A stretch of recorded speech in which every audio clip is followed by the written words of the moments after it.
And we'll come to order.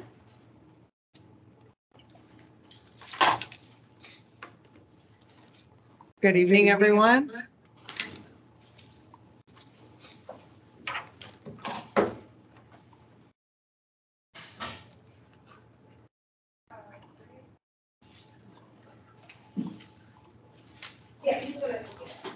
Oh, that's an easy. Right. Excellent. Happy New Year. We'll just take one more minute. Hi, everyone.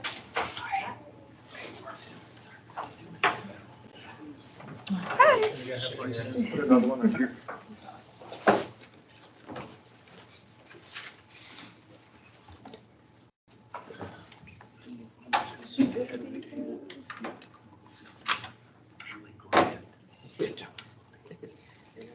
Cameras all looking at you. You think about that, don't you?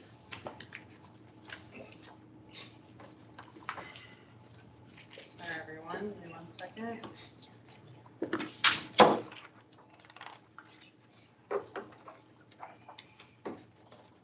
Okay, we'll go ahead and take attendance quickly before kicking off the training. Lisa Ortiz. Here. Excellent. Gary Dean. Here. Martin Artenis. Sorry. Ennis Osario. Here. Excellent. Julie Evans present.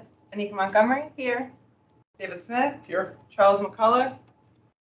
Absent. And Jim Miller. Here. Stellar. With that, we'll welcome the ACPD for tonight and thank you for your time. We'll turn it over to you guys to start OPR training whenever you're ready.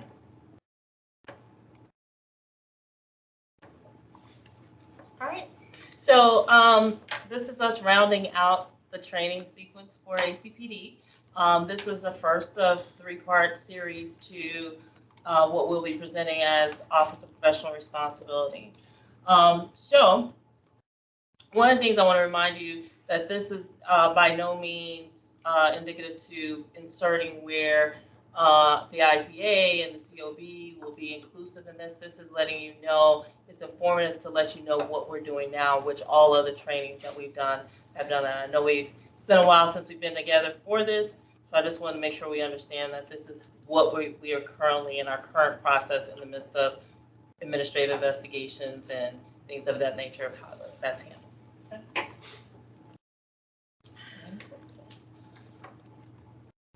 So first, I just wanted to introduce you guys to the team, and most of you have had opportunity to meet the new commander of the Office of Professional Responsibility, being Captain Albert Kemp, Lieutenant Muhammad Tabibi, Lieutenant Matt Martin, and Lieutenant Ryan Allen.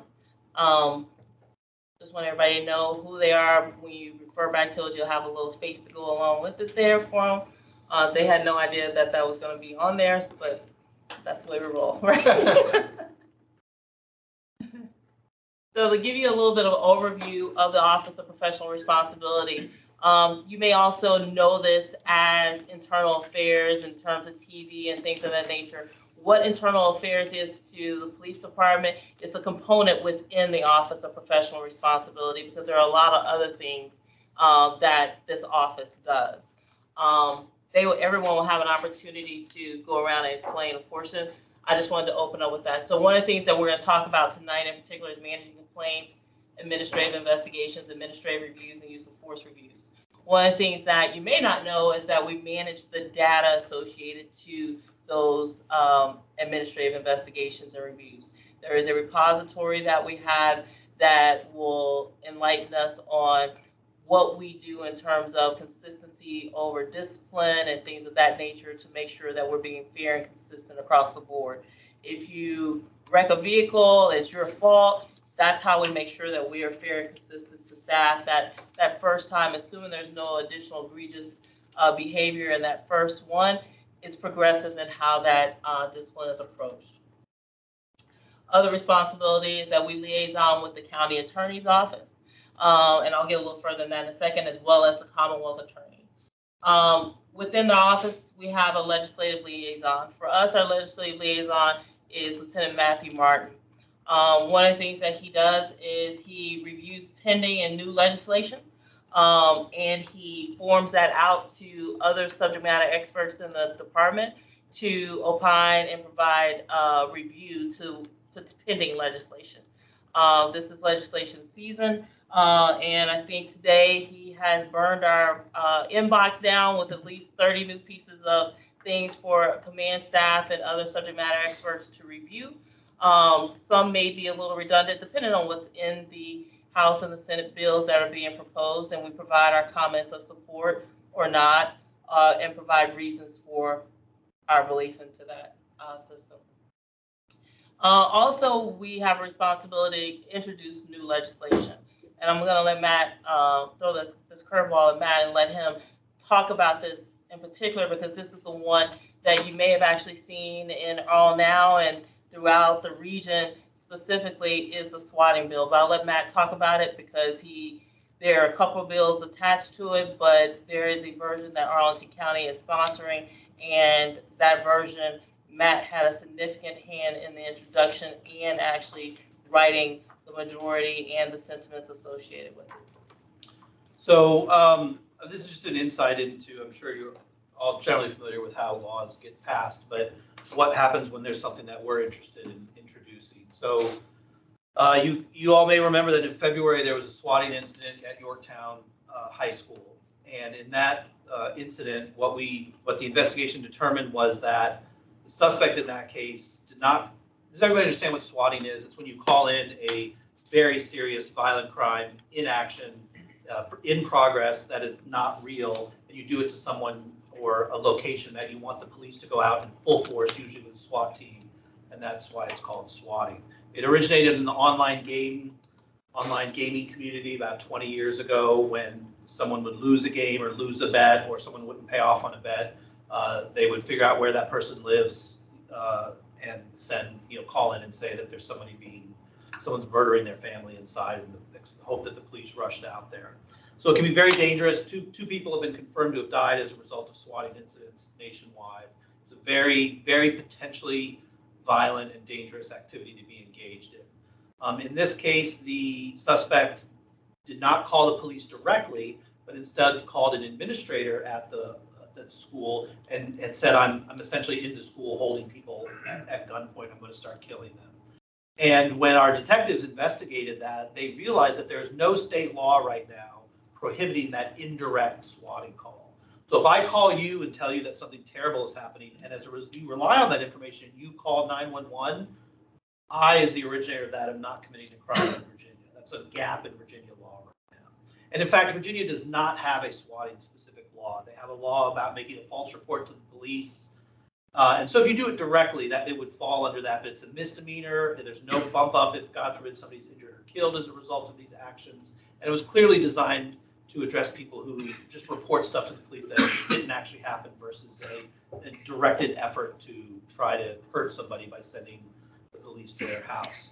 So we started working with the county legislative liaison and have introduced and have several patrons supporting different versions of a bill. And of course, you get into the world of politics, which I just don't understand, or it bothers me, because I'm like, here's clearly a need, here's a hole in the law. I haven't talked to a single person who doesn't agree that it's a gap that needs to be filled, but now the sausage is being made, right? So that is in the legislature being done, but there have been a couple versions of the bill, and I'm hopeful that some kind of swatting specific law that closes that gap will be passed this session. Can you give us a little bit of a summary on that? So what are the consequences of Misdemeanor. So the way it was originally proposed would be that if you did this with the intent to send the police to someone's house, it would be a felony. There's 6 classes of felony in Virginia. It would be a class 6 felony, the lowest felony. And then if somebody was injured or killed, it would be bumped up. Once it got into the world of politics, that is now the current proposal is it would be a misdemeanor if you did it. But if somebody was seriously injured, and there's a definition in code, elsewhere in code already existing about what seriously injured is, then it bumps it up to a class 6 felony. And if someone is killed, it bumps it up to a class 5 felony. So that's where the proposal stands right now. Who knows where it will end. How does that stand with the rest of the nation? I mean, not to compare, but what's Great kind question. of the, Yeah, so there's a lot of states have started passing swatting laws in the last 5 or 6 years. States across the political spectrum, red states, blue states. I think California might have been one of the first ones in like 2014 to do it, but in the last 3 years, Washington State, I think Kentucky, Maryland. A federal law has been proposed several times. It's been introduced in many Congresses, but has not been, just has never been successful. There have been successful federal prosecutions of swatters. They're actually professional swatters, believe it or not. You can pay and will do this and use technology to mask where they're calling from and all of that. And one of those guys who was responsible for one of the deaths I mentioned was actually successfully prosecuted federally, but it was under some sort of general criminal conspiracy code, not so specific. Virginia, it sounds like we're kind of in the leading, we're in the front pack. Oh, no, we're behind, we're behind. Okay, I We need just to wanted, catch you said a up. Yeah. couple, I just want to make. No, I mean, again, if you're, in terms of like all 50 states, I'm not sure exactly how Yeah. many have it, but I think we're behind the curve in Okay. that nobody has recognized, at least it doesn't seem to be before now, the need for a swatting specific law and Okay. for this kind of gap of where if the call is made indirectly, it's not illegal. And we had another one recently. We've had 4 or 5 in 2022, yeah, including a private home with I think we do a good job, for whatever it's worth. I think we do a good job of recognizing. I think when you hear calls a lot, you can start to sense when a call might be a swatting call.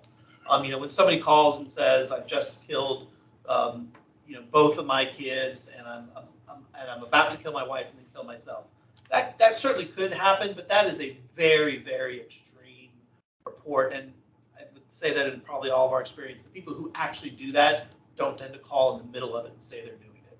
So I think we do a very good job of balancing a good response, being safe, being tactical, but also acknowledging and recognizing that this might be a swatting call. So let's, respond proportionately and try to figure that out. So I don't want to hamper the fact about the one being at schools, but I think one thing that was produced in our Arlington Now report a couple months ago was the fact that how it hit the entire state. I don't know what was the number. Well, the same that day. was the one at WNL. Right, One that, I'm sorry, WNL. Yeah, where they hit 14 schools in the state all at once. We don't know who it was because the call was untraceable, or at least I don't know, maybe somebody does. But clearly that had to be a coordinated effort to hit 14 schools in Virginia, all like within an hour.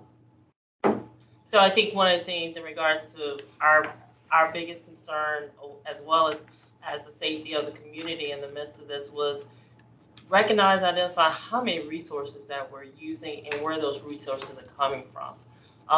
So these are a lot of these things calls for immediate activations of different groups and units and things of that nature. And I'm not going to get into the tactical aspect of it, but I think it's important to understand that people are not driving 25 miles per hour to get to that location, right? Whether you are in the county, out of the county, and just a matter of all the other resources that's being depleted from the rest of the county for those people who really need the resources, and it may be a delay because everything's focused in one place. So I think it was something that we saw a very big need. Matt took the plunge and went full head on that, and yeah, and he did a wonderful job coordinating efforts. We don't do this in a vacuum. As he said, he worked with the county legislative liaison, but it's also, what other organizations did you speak to? We presented to VACO, the Virginia Association of Counties. We spoke with Virginia Association of Chiefs of Police, the Virginia Municipal League, the state 911 board, because obviously it impacts 911 operators. So we try to present to as many people as would listen. All right. Any questions about how that process works for us and how we identify some of the concerns and the needs or the gaps associated with legislation? All right, now, thank you. All right, so then we move to after policy and legislation is enacted or repealed, it comes back to our policy. And when it comes to policy, it's develop, review, and research. That develop, review, and research, while Matt is the essential function to that, he has one civilian that is a retired officer who helps write policy. But in terms of the review of our policy, particularly, we want to talk about the different stages of review of how we determine what's there. So if we have either an existing policy where someone identifies a deficiency in it or the desire for a new policy, we will first do a lot of research. And I think one of the best ways to do that is to look at what other departments are doing. Find other departments that have policies that cover the same topic or model policies from the International Association of Chiefs of Police or DCJS, the State Department of Criminal Justice Services. And then we write a policy that covers what we need or write the updates. And one of the things that I think is very important is to get subject matter experts in the department to chime in. I know when I was an officer, I would occasionally see policies come out and they didn't work at the ground level. So I think it's very important to get the subject matter experts on whatever the topic is to chime in and make sure that we are actually, what we say in a policy you either have to do or can't do, you either can do or shouldn't do. And then once we have a draft that's pretty close to final, we put it into a review product that all command staff take a look at it. But since I've been in the office, I've actually also put together a team of people across the spectrum of ranks and duties to also look at it. So we're getting a perspective from all across the agency rather than just at the top.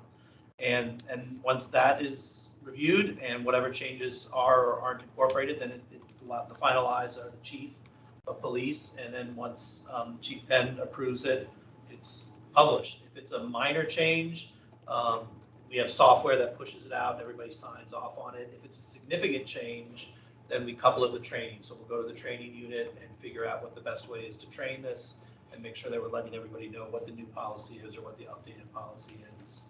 And hopefully then after that, everybody's familiar with it, understands what they need to be doing and can follow it. So after the review, what is the adopted? Is it just sort of like subject to feedback, but it generally gets adopted? It depends on what the I see. feedback is. If the feedback is, if we say, to pick an absurd example, you should always turn your body worn camera on when you go on a call, and somebody's feedback is, I don't ever want to turn my camera on. Obviously, we're like, well, we're not going to, that's not acceptable. But if it's something like, well, the policy says you should turn your camera on as soon as you're dispatched to the call, and somebody says, well, when I get dispatched, I'm thinking about where I'm going and what I'm doing and getting there. Could we make it as long as I turn it on before I get on scene? So it gives me a little time to process everything. Yeah, that seems like a reasonable change that can be made. Sure. That one might be incorporated into the draft. And then when the chief sees it, if whether it's that or anything else doesn't like it, then obviously he's the final arbiter of what is in the policy. But of course, if what he wants is not best practices, we'll make sure he's aware of all of that. Right. Thanks. I think it's also important to note that as a police department, we don't do it in a vacuum, especially if it's a policy that has liabilities associated with it. So we also meet with the county attorney, go through it, talk about explanations. They get to see all the, the comments as well. Then we go back and write it again and push it back out. But we want to make sure that obviously that it's in line with legislation, current statutes, and also that we're going to be moving forward in a very the best practices way to do so, being protected under law as well. So depending on anything that would be high liability, like a use of force policy, we want them to review those items at great lengths, and we will go literally sometimes, depending on that particular policy, line by line with them to make sure we're in line with what the county wants to see as well. So fast forward, hope it never happens, but what if something happens and we have to, be the COB as far as, investigation or something like that. So if we our team come up with policy recommendation? I know that our things are recommendations, but how do you see our interaction? Let's say it's a policy thing. We come up and go, hey, we think this policy is might need adjusting. Yeah. We have a recommendation. So is it just an input to the police department? I mean, Right, so it would go to the chief to review first, and then I foresee it as though that's parts that we haven't actually haven't really specifically kind of- discussed. But I mean, I think one of the things in that is obviously the chief is going to review it.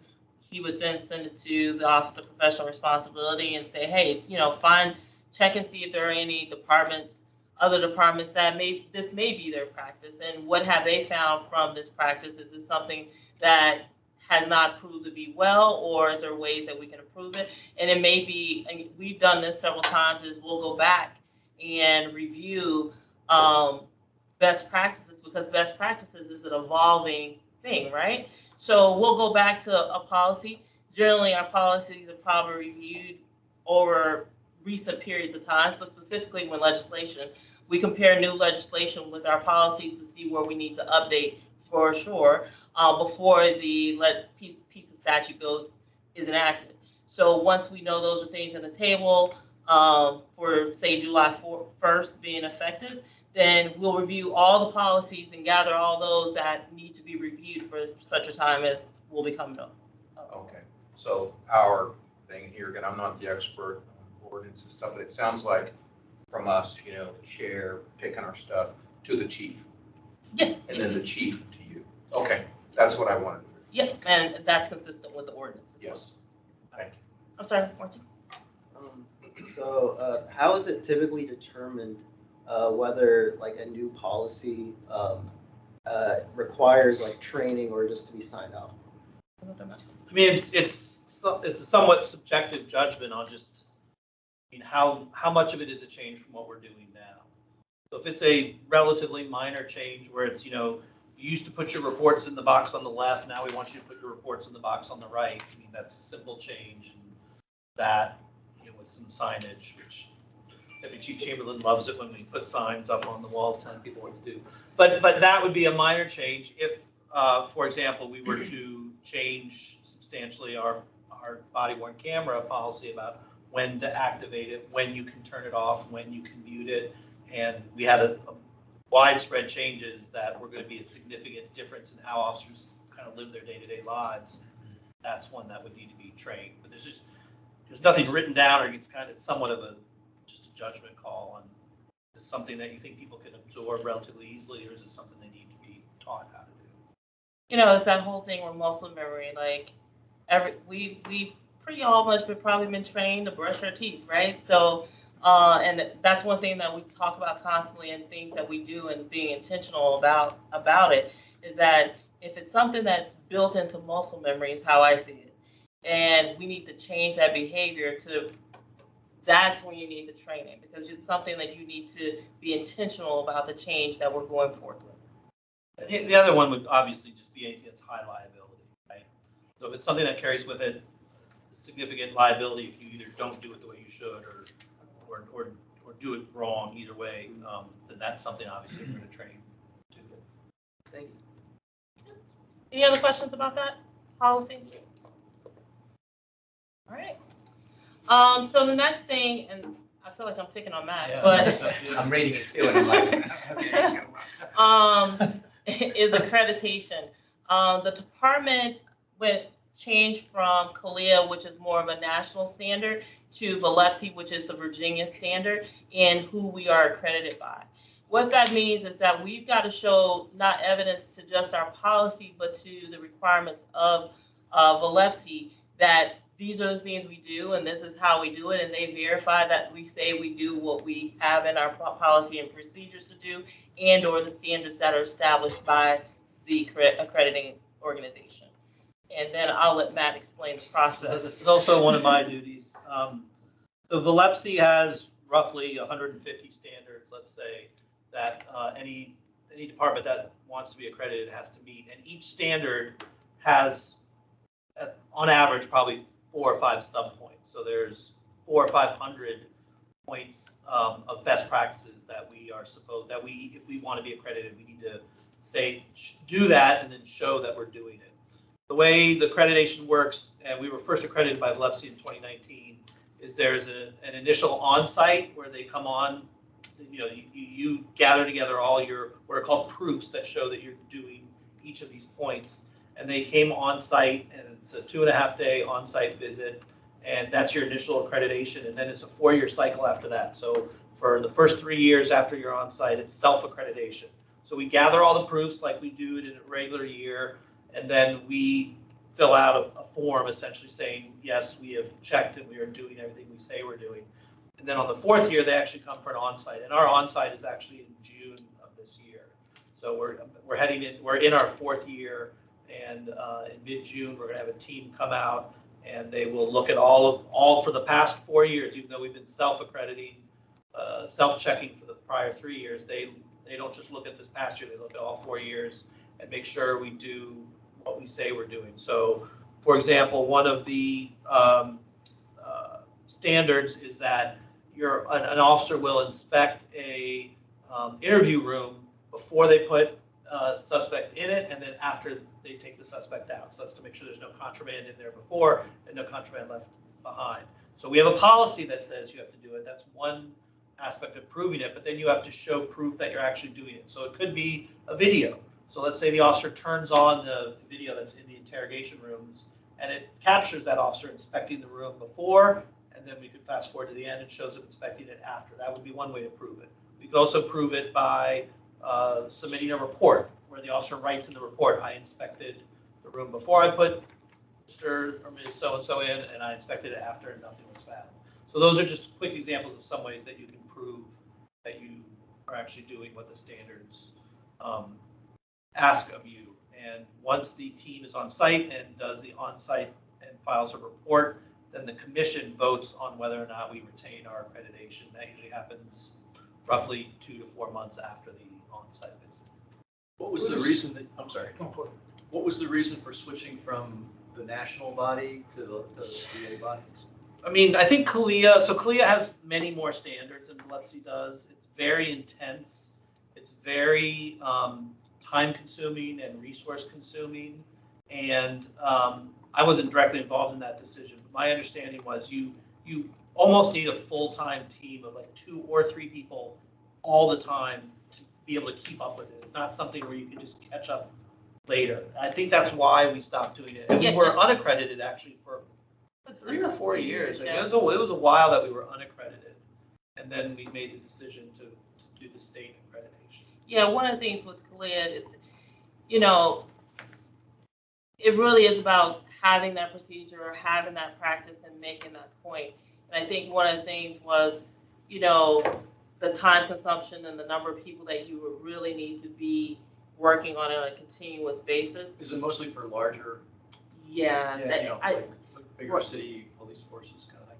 Yeah, and I won't say that it goes into I don't think it was more fine tuning. It was just more points, which mean you had to find or identify additional proofs. And to go through those, like he says, there's 150, but there's 4, 6, 7 associated with that one thing. And that just needs to be on a constant basis, and you have to have a full team. VLEPSI is well respected, and it's within line with DCJS as well. What's DCJS? That's the Department of Criminal Justice Services. You'll hear us say that. Okay. Yeah, Okay. it's our accreditation for our certifications for being law enforcement and what our training and certification Okay. contains. But I think for us, it was more advantageous in the sense of keeping to the Virginia standard, because there was a lot of things in CALEA standard that's not going to apply. Like you said, because it's the larger agencies that they are really going to benefit from it. But I think VLEPSI is probably the most efficient way, not in terms of meeting the same standards that we're meeting for all of our certifications, because it's very inclusive to everything else that we need to meet as well to make sure we're doing what we're doing. But it's very specific to Virginia, Yeah, that makes sense. which is, to me, what makes the most sense for us. Captain Chamberlain, yeah, I'm just looking, so The way I see it here is Bilepsy falls under the Department of Criminal Justice Services, is that correct? What I see on the website. Oh. So now, does that fall under the State Attorney General? What's on top of the Department of Criminal Justice Services? Department of Criminal Justice Services reports directly to the governor. Okay, that makes sense, okay. The director of DCJS is appointed by the Okay, governor. appointed by the governor, thanks. All right, anything else about accreditation? It's fun. Yeah. Compliance It's reviews. terrible. This is Matt's first full-blown way of going through this process, and he's doing a great job with it with the team that he has working with him. And he is going to see us through the finish line with so much enthusiasm. So that's So in June. we are all going to be spent, just so you know, this Saturday, everybody here except Deputy Chief Chamberlain is going to be in our property unit pulling and inspecting 1,045 items because we're changing the lieutenant who's in charge of the unit. And one of the standards from Bilepsy is anytime a key changes hands for the evidence unit, you have to do an inspection, an audit of a certain number of items. So that's the kind of stuff you have to do when you're doing accreditation and audits. And so in 2019, when we did the first on-site, I had the pleasure of making sure that doing what Matt is doing at this time and preparing us for this audit with Bilepsy to see how that happens. And showing them what that consisted of for that particular part of it, we went through each piece of the process with them, let them demonstrate how this works, how we go grab evidence, how it's the chain of custody is there. That is usually in that process, probably anywhere from a 4 to 6 hour piece where they may have one person that's working on that. And Matt, circling back, in 2016, he discussed when he spoke earlier before that he was one of the, what do you describe yourself from ARMS? The system administrator for our LERMS system, right? And that was absolutely the best part, is working through that and creating true auditing functions. So because of the work that was done when Matt and his team then built that system around to our needs, it made Bilepsy's and the accreditors come in, and they were able to go through a process so fast. They were quite impressed by that. So that's something I'm very happy about, because most agencies, there were some of their accreditors came back to us and were like, yeah, that usually doesn't happen that way. So that, for me, being literally new off the block for this and coming in and doing it for the first time and knowing the information that Matt had brought to the table, this was absolutely essential in making sure our processes, our procedures, and the practices align to what the best practices were, and as well as to the accreditation standards. So that's something that I am very proud of. So Matt's not feeling very proud right now, but he'll get through it. So audits, I'll keep it brief and I won't throw it back at Matt, but we do annual audits for a lot of different things. And I'll pick on this one because this is my pet peeve of all, and I'm sure this team is very familiar. We do vehicle car inspections. Supervisors are to do those inspections of all of our cars monthly. However, we call it command vehicle inspection as part of our audit. We want to make sure that it's clean. We don't have dings. You have to represent yourself as a professional department you are. And that starts, as my grandmother would say, cleanliness is the closest thing to godliness, right? But that's also how we see how we present even in the vehicles and those inspections. So it's vehicles, making sure that we have accurate inventory of the vehicles, all the contents in it, consisting of radio, cameras, yes, and making sure those serial numbers match up. And we go through that whole process for 1 week or 4 days, as we did this past year, once a year, to where it's at the command vehicle inspection level. Additional stickers are not allowed on those cars or anything like that. It's only what's approved and we make sure that's in line with the department standard. How many vehicles? There's about, 10. Yeah, no, there's more than there's that. more than that. Fleet It's 10? 260 to 280. Yeah. Give or depending. take. But there's Depends. specialty vehicles like our APC, that includes our trailers. We have trailers that hold a lot of our different technical equipment, motorcycles, yeah. So all those things are included in that, but the equipment inside, it didn't come with the vehicle when you purchased it. So all that we make sure that we're accountable for each piece of that equipment that's on the inside and that it's operable. But that's also timed specifically for radios where we'll do our radio updates, things like that to get them in line with other partners in the NCR specifically, because our radio channels will allow us to flip to listen to what's going on in the surrounding jurisdictions for any mutual aid needs. What are some of the other significant audits? So we do a weapons audit every year, so we'll pull the equivalent of 2 squads. So sometimes it'll be patrol squads, sometimes it'll be detective bureaus. But we'll pull the equivalent and we'll have the supervisors go through and write down everybody's serial number, and then they send that to me, and then I check that against the master list to make sure everybody has The right one. the right gun that they're supposed to have, and all the ones issued to them are documented. We do an audit of, the computers we work on in our cars are called MDTs, mobile data terminals. So we do an audit of the messages that officers send back and forth. So we'll grab, I think it's 3 days worth of message, or no, I'm sorry, 2-hour blocks from 3 days. And then I get that dumped into an Excel file, and I just literally go through it and read the messages and look for anything inappropriate. So you're capturing a relatively small amount, but it's random. You never know what it's going to be. And obviously we can't read every message. Yeah. So MDT messages, overtime, check overtime, make sure it's being approved, and that the officer actually worked it, and we find evidence that they actually showed up and did it. We do a building audit where we literally just walk around the whole building and just make sure that nothing's unsafe or inappropriate. And then we do funds, verifying funds. Oh, yeah. Yeah, but keep it there. Yeah. Funds audits to make sure funds are where they're supposed to be and being used appropriately. And that's annual. That's annual Yeah. as well. And while we're saying this is annual, that's annual for this office to conduct those audits. Those are constantly being done by those supervisors. You guys will get a little bit more of that on next weekend. Then in addition to the change of command, we do an annual evidence audit where we pull 100 items and make sure that they are what they say they are and where they're supposed to be.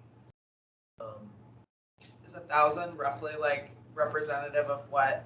So Or is that a no, sample? so Valepsi has a chart, and Okay. when you do a change of command, if they want you to do a 100% check of all high-risk items, which are guns, drugs, money, and jewelry. But we have 7,200 guns, drugs, jewelry, and money. So we would have to shut property down for a week or two to look at every one of those. So if you don't do a full 100% audit, then they have a chart based on the number of items you have. It tells you how many you're supposed to do. So I think for the number we have, we're supposed to do like 950 items, and these are just high risk. And then in addition to that, for the change of command, we're doing 100 non-high risk items. Got it. Thanks. So Freedom of Information Act requests, we fulfill those requests. That could be, and keeping in mind what we fulfill are data pieces. I'll let Mo give a brief summary of what that looks like for us. So we have a platform called GovQA that's used by the entire county to filter our FOIA requests. That doesn't mean it's the only avenue for a FOIA request to come in. We get phone calls, letters, emails, all sorts of things that come in that ask for FOIA. So when those FOIA requests come in, we put them into our system, which is GovQA, and then it's assigned to someone in the unit.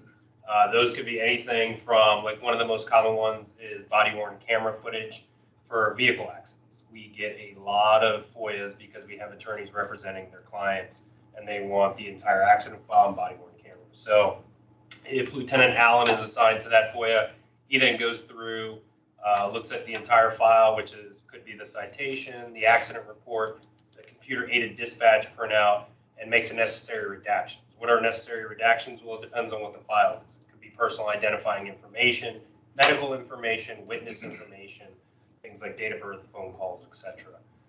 We then review the body-worn camera footage, each video that's associated with that case.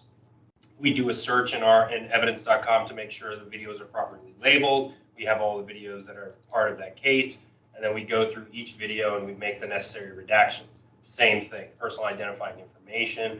It could be the person being inside the hospital, right? Those are health records. There are other patients around. So there are a lot of things that we have to look for when we go through this. We receive training. We work with the county attorney's office as well when we have questions or they have questions about items. But that's one of the items we do. We get things for traffic stops.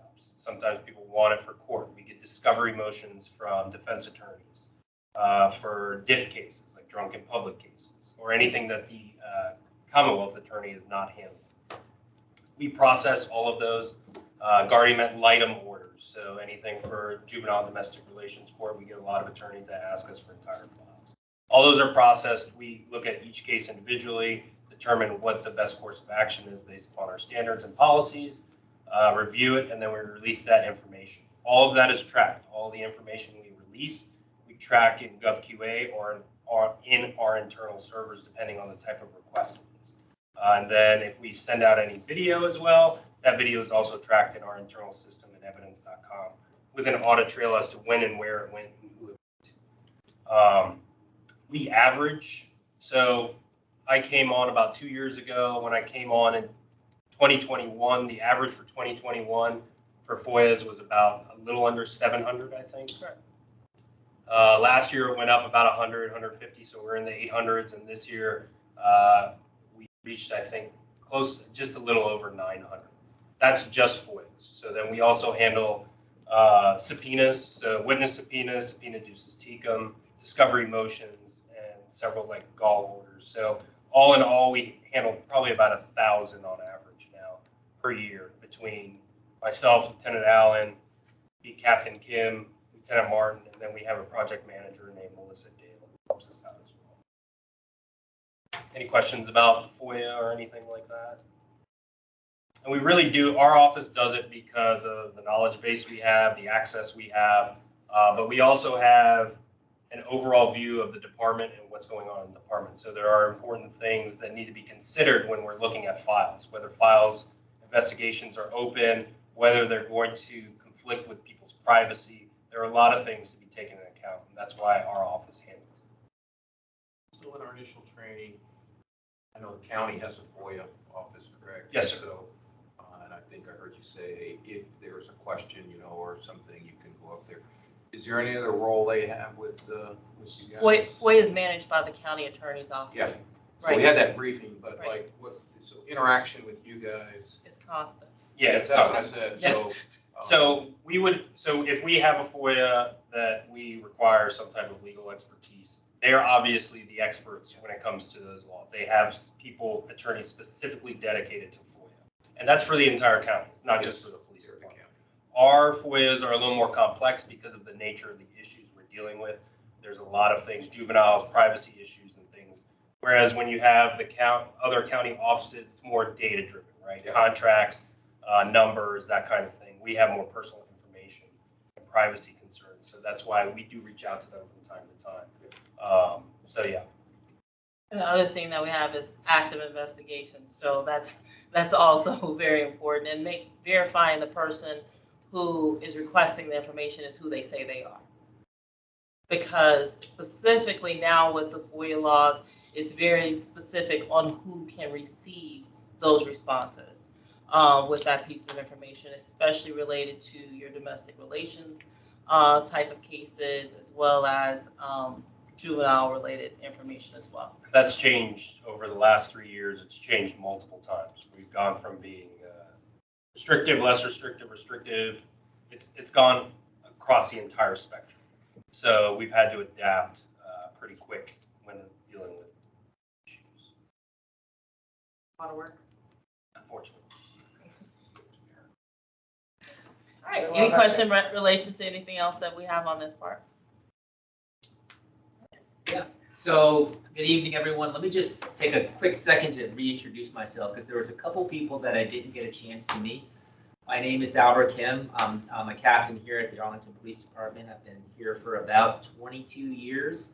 My previous role, actually, technically my current role right now is the Special Operations Section Commander. So some of you guys who are involved in the training with patrol and tactical operations and SOS probably saw me. Deputy Chief Chamberlain recently got promoted. Congratulations to her. She'll be taking over operations.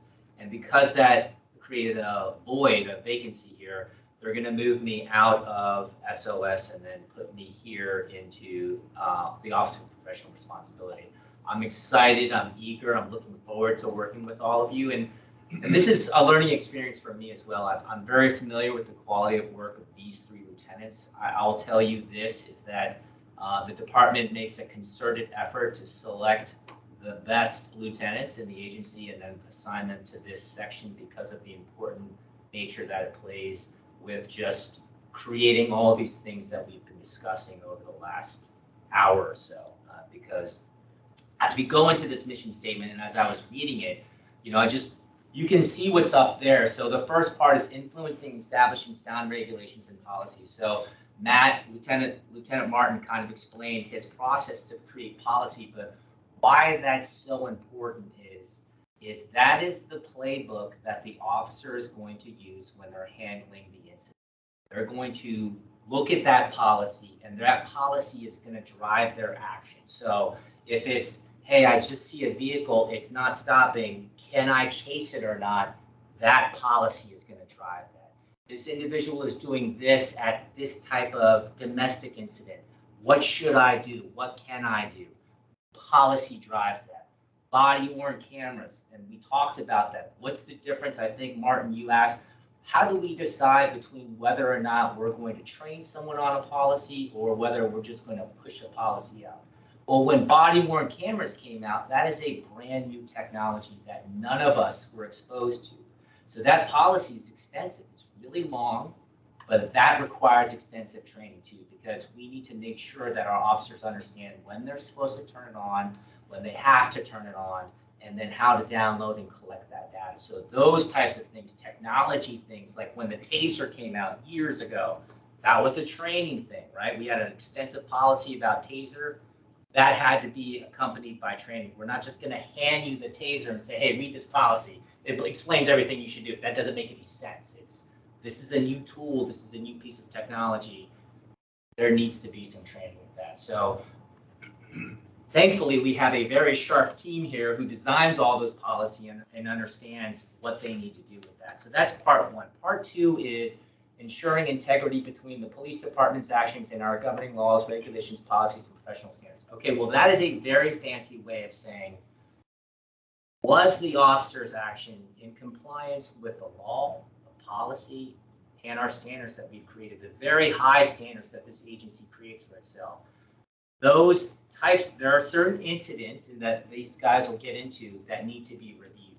Like when we apply force on someone, that action needs to be reviewed to ensure that it was legal and it was within policy. And if it was within our standards too. And so that is part of the mission here, is to make sure all those actions that these officers do based on their policy are in compliance with all those things, if that makes sense. And so I'm like I said, I'm excited to work with these guys. I understand the important role that they play at this agency, and I look forward to working with all of you. So thank you. That's my little piece there. So the 5 points that we skipped over specifically is, how does the ACPD hold our personnel accountable? That is the major function associated, as Captain Kim just explained. So we're going to start with complaint processing. And all right, so a lot of people, when they think of complaint processing, you get that image of like the trash can, right? Complaints, fire complaints here. Well, that's, all good and well, but we certainly don't abide by that. And we thinking big picture, we all joined this department, joined to be a police officer to serve, to have a service mindset. That work can still be done when you're processing a complaint, right? Just because I sit in an office, I'm not doing that work, I still approach it that way when you're processing these complaints. So keep that thought in mind as I go through some of these explanations, and I'll kind of touch base on that. But the police department will and does investigate any complaint. Those complaints can be anonymous, and there's multiple different ways that they can be filed. Email, phone call, in person, written, handed to somebody. We will take any information we can and thoroughly look into that, investigate it. It's extra important. It's important. It says anonymous, but if we have a contact information, that's definitely helpful because we can always circle back and educate that person if they need to know something they didn't, and that helps us to get information too.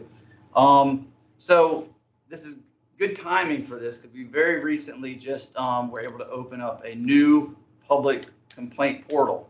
I don't know if you've seen that or familiar with that. The one thing I like about it, and we do, is it does make it a little easier for me. They can click on the complaint, they can enter their own information, contact information, however much or little that they want, add as much or little detail as they want, and submit that. And what's really, really important about that is having them enter it and track it. There's a really, really quick turnaround as far as making contact with them and feedback with them. And also through the process from the beginning to the end, they're updated. This is where it's at. All right. I have noted down here, they'll be notified that it's been received. They'll be notified that it's been assigned to an investigator. They'll know that it is currently being investigated. They'll know that the investigation is complete when it's complete. They'll know it's been forwarded to the chain of command for recommendation. All of these are really, really important updates for somebody to have as they've, stepped out and provided this information to the department for possibly a stressful situation for them, to know that these are the steps, it's progressing along, and then they will be contacted at the end if they choose to do so, if they choose. Now, I skipped over the part where it's assigned. Once a complaint comes in and it's assigned to me or anybody, it's very, very important that we reach out to that person as soon as possible. We try to go through the information, kind of triage it, collect the information we can, whether it's reports, video, confirm the officer's name that they actually work at the department. You'd be surprised how many we get being in this. Yeah, the NCR area. Just think about how many police departments there are in this area, right? So we confirm that. So let me interrupt for a second. Yes, you said Arlington, Texas. If you do, it used to be when you did a Google for Arlington and someone just put in Arlington, Texas would routinely be who they're looking for, even if you're there, and would have our information associated. And the number of people that call reference Arlington, Texas. And for me, historically, I'm very familiar with that area of Arlington, Texas. And the very first one I got, they said, on Cooper Street. And I said, we don't have a Cooper Street. And the person was like, yes, you do. It's a major street. And I'm like, oh, no. Are you talking about the Cheddars that it's next to? Yes, Arlington, Texas. So I used to have by my phone the actual Arlington, Texas number. So that identifying jurisdiction is very huge for us. Yeah, for sure. Hopefully the online portal helps with some of that. We have received online complaints for Arlington, Texas. Oh, really? And we usually, like in the dispatch center, we get on a daily basis multiple phone calls for people wanting to report crimes or complaints. And it's Arlington, Texas. Some of the dispatchers, when they hear the street name, like Deputy Chief Chamberlain said, they're like, are you calling for Arlington, Virginia? And they're like, no, Texas. So it's very common. So, at the very bottom there, complaints, they are investigated by the Officer of Professional Responsibility. Now, we take in the complaints, receive them, do that initial kind of triage, see what we have. There are instances where certain complaints, it may be, Officer Kim was out in a traffic stop and he was just rude. He just had an ugly look on his face. He was rude. He was very dismissive, and I just didn't appreciate his behavior. We'll take that information. But who better to look into Officer Kim's behavior than his direct supervisor, right? They may be familiar with a little bit of history, maybe he's having some problems, maybe they were working during that time it happened. So our office will collect that, enter the complaint, and send that to Officer Kim's direct supervisor, investigate the matter, please, interview him and see what's happened. And we'll monitor that progress and ensure that they're taking the necessary steps to investigate it.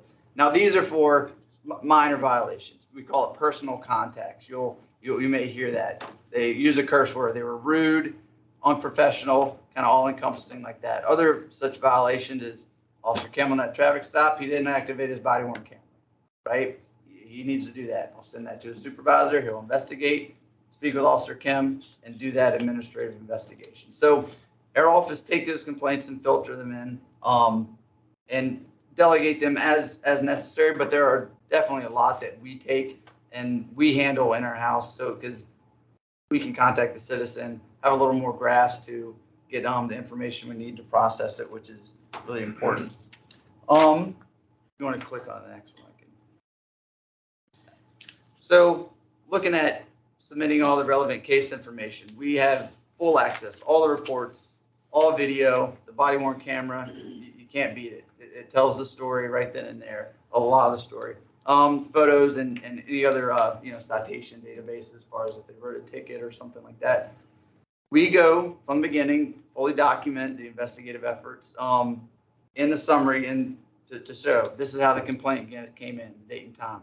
These are the things I reviewed. These are the steps I took, the date I took these steps, who I talked to, what they said during their interview, all the way during the investigation, and then come to a conclusion based on what we found. Now, it's important, kind of circling back, to have that service mindset when we come down to a conclusion and a finding, right? We understand we're not going to make everybody happy. We're not, our job isn't to make people happy, right? But we want them to understand what we did, why we did it, when we did it, so they have that background and that knowledge. Because ultimately, we don't want to be right. We want to get it right and make sure they know the policy, make sure they know the steps and kind of procedures that we took, not only on scene, but then in the complaint, what steps we took to satisfy, your questions. Just this morning, the very first thing I did this morning, I had a 25-minute phone call with the mother of a juvenile who was stopped with officers and had an interaction. I talked with her for 25 minutes, and her complaint had 2 questions. By the end of the talk, she had 6 questions, right? So I addressed her 2 questions, and I'm working on the other 4, right? So that's something that is part of that service mindset. I can provide her that education and still serve the community through a complaint, right?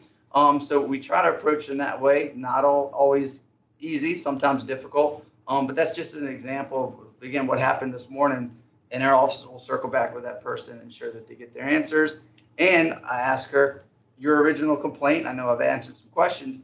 She still would like, a closure, like, a finding of what at the conclusion. So she'll be given updates, a conclusion, and we'll communicate with her at the end of that investigation to say it's closed. We looked in the matter. These were the steps that were taken. So that was important to her. Some other people, they send their complaint.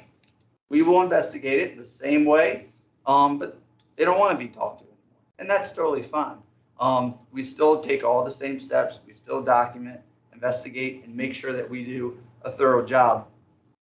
Another big benefit, as I explained this on the call this morning, is we don't know what we don't know. So I appreciate those phone calls and those emails. They may be angry, they may be upset, they may feel that they've been wronged, and there's a lot of factors that go into that, but I can't help unless I don't know. So I like the commendations, I like the complaints, because that gives us that insight to what that person thinks or what they feel, and then we can communicate with them, educate them, or we get educated. Hey, we really got sideways there, we messed it up, we're going to kind of do a little course correct. But during the course of the complaint, we may have gotten everything right, but as I'm investigating, I find a policy that the officer may have violated that I wouldn't have known about. So now I can address that with the officer. And that's a win for us, right? We wouldn't have known about that unless we were told or it was addressed to us through the person sending through the complaint.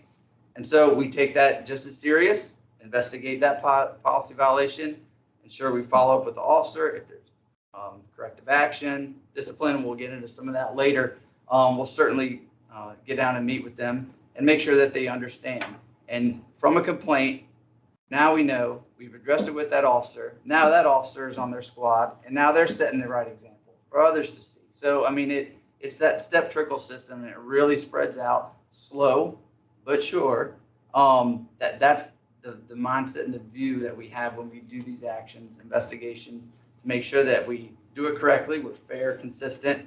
But again, look at it to grow, to serve the community through processing complaints, because it's important, and providing correction to our officers if and when we need that.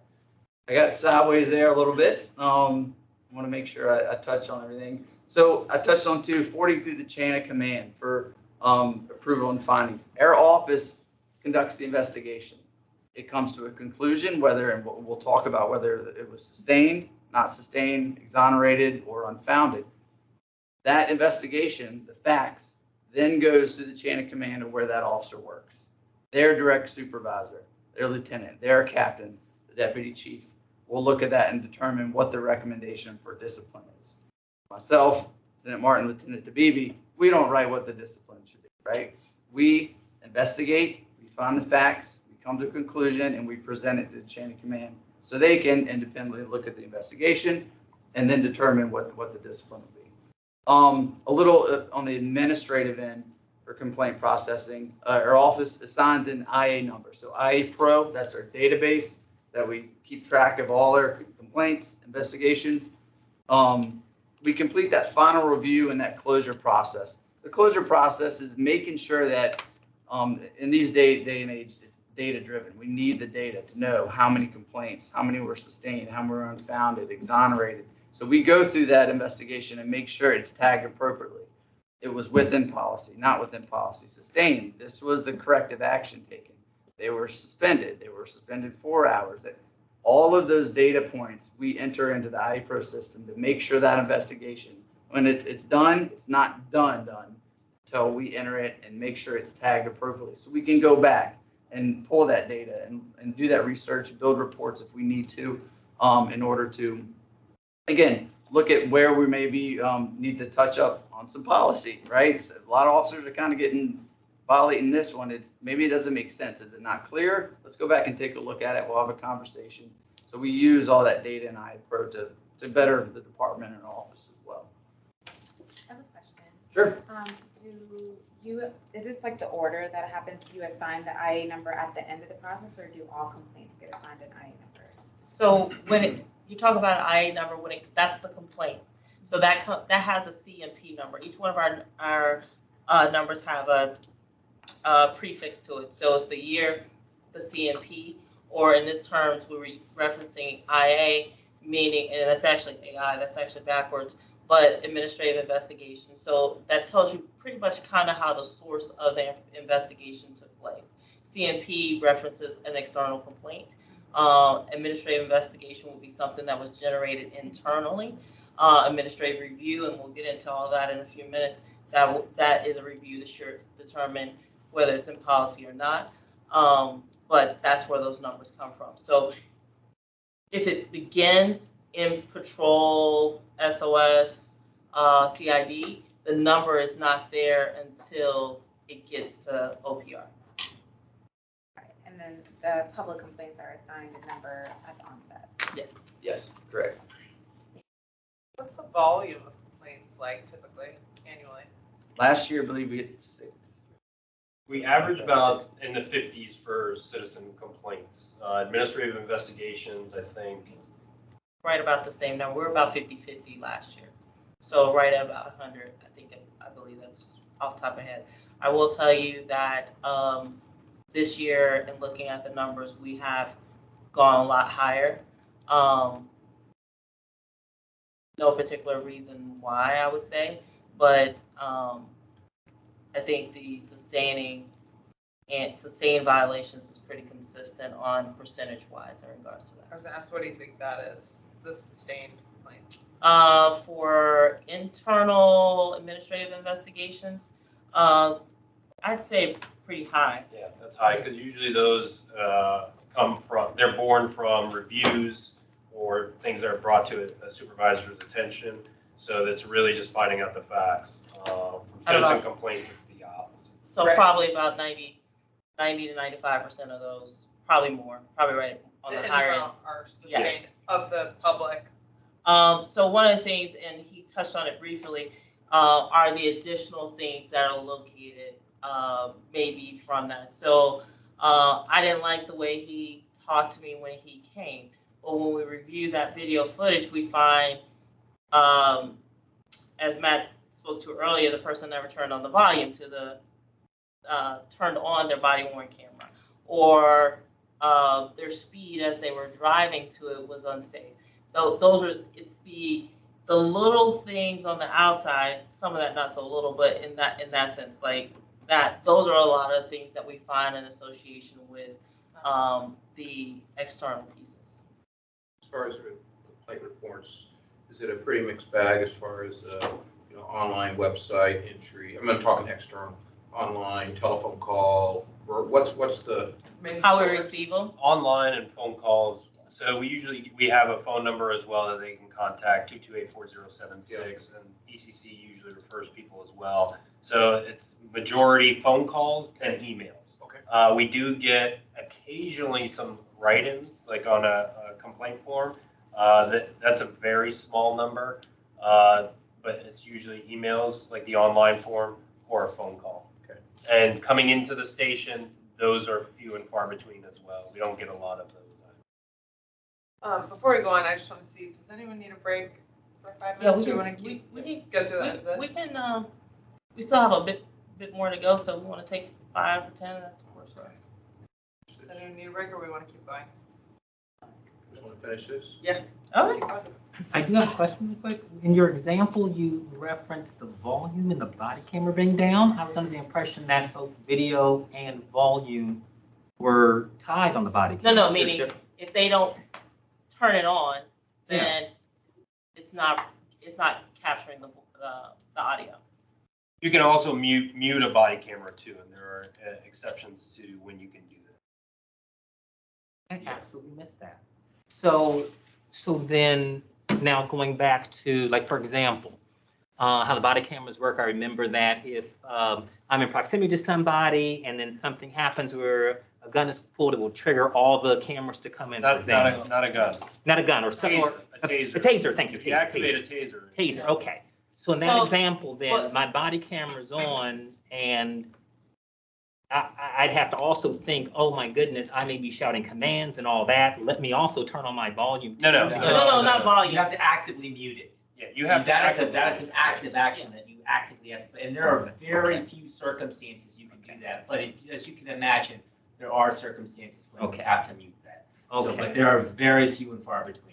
Volume the other way. Okay, thank you Yes. so much. Yeah. Okay. Sorry. Okay. Thank you. All right, any other questions about this? Yeah, one last thought about here. In IA Pro, do you track the officer with badge number or officer names and never Yes. look at, like, generate reports? Yes. Okay. We have quarterly reports. We track the officers in different ways. Everything, and that file stays. So whether the officer's employed with us or not, and we have officers that leave and then come back, that file stays in that system. It never goes. Would you ever share that information with another jurisdiction or law Yes, enforcement agency? it is now required. So in terms of share, we have to have obviously the release because it's part of their hiring process, but you're reviewing that in full disclosure to them of the activities that to their character for hiring purposes. So absolutely, yes. Any question? Any other questions? Could you circle back to Julie's question real quick? If you could just ballpark that public sustained percentage, you said you didn't give a ballpark for the percentage. Like 5%. No, that's for internal. So I don't remember the exact number. It is a lot lower, so it's probably closer to the difference, anywhere from 10% or so. And in a situation like the one you mentioned with the woman where there was 6 and it may be down to 2 now, would that, or there were 6 first things that were 2, and it's down to 2. There's two complaints, and then by the end of her conversation, she had 4 more questions. Not complaints. Oh, I'm 4 sorry. I thought questions. okay. I Yeah, thought you resolved actually some questions. And a lot of those questions, a lot of time, are going to be in reference to processes, understanding the process, or understanding why we do the things that we do. I think this is one of the biggest examples that a lot of times we hear in a conversation. I just wanted to go to the kitchen to get water. Right. Well, that's a safety issue for us to send you into the kitchen just to get water. I don't know anything about your kitchen. I don't Right. know anything. So we weren't trying to prevent you from getting water. We were making sure that we didn't have any safety concerns in regards to it. So once they hear it maybe from that, because it may not have been a space during the scene itself to explain for safety purposes, that kind of changed. So when we talk about questions, it's a lot of question and answer to processes. And so we do take a lot of time explaining that. So let's say if it was a water thing, and then the second thing is, and oh, by the way, he hit the volume. He hit the volume on the thing. Somehow they knew, and he hit the volume. So you find out the person did hit the volume. So that is something that can be sustained. But the water thing, no, he was perfectly right in saying no to the water thing. Would that complaint be seen as sustained because one of the 2 points was sustained, or how would that be categorized? Yeah, so it's by the violation. What's the policy violation that occurred? Okay. And then that within that, say you have something that has 4 different allegations. Right. The whole complaint is not labeled as. That's okay. It's actually 4 different. It's 4 different things Okay. within that each one of those get a determination on the status of whether or not the officer violated the policy. Okay, so in theory, you could have a situation like this, for example, where there was 50 public complaints per year, but it really could be that it's 50, but it was actually 40. No. 40 incidents, when we say 50, that is 50 complaints. That's 50 complaints that themselves could have had multiple. Correct. Right. So that it could have been 500 Allegations. associated with that. Okay. Very helpful. Thank you.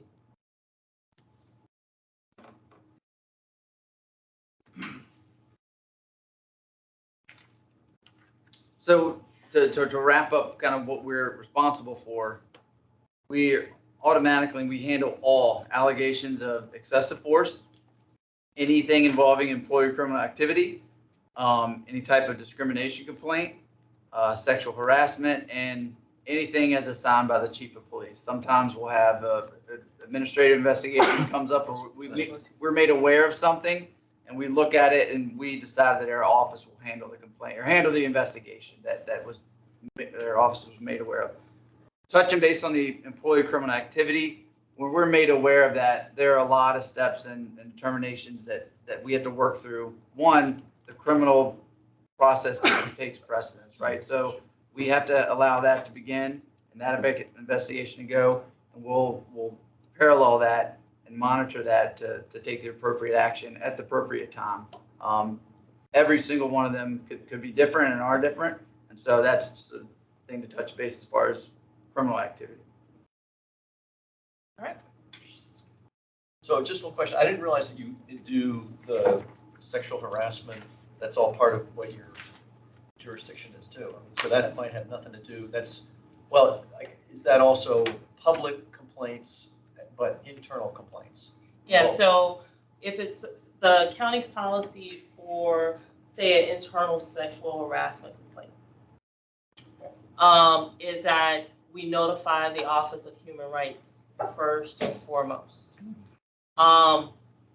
Because that's I'm sorry, Office of Human Rights. That's a county department, Okay. Separate from the police department. Okay, yeah. Totally separate from us. They report directly to the county manager, but they also work on the general EEO standards as well. Okay. If a complaint comes in that is of that nature, we will definitely notify them first and foremost. Give them all the information associated with it.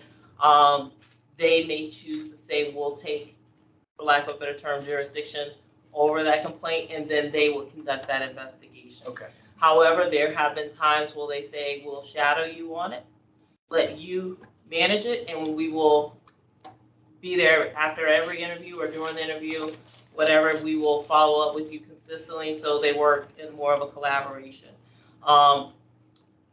Or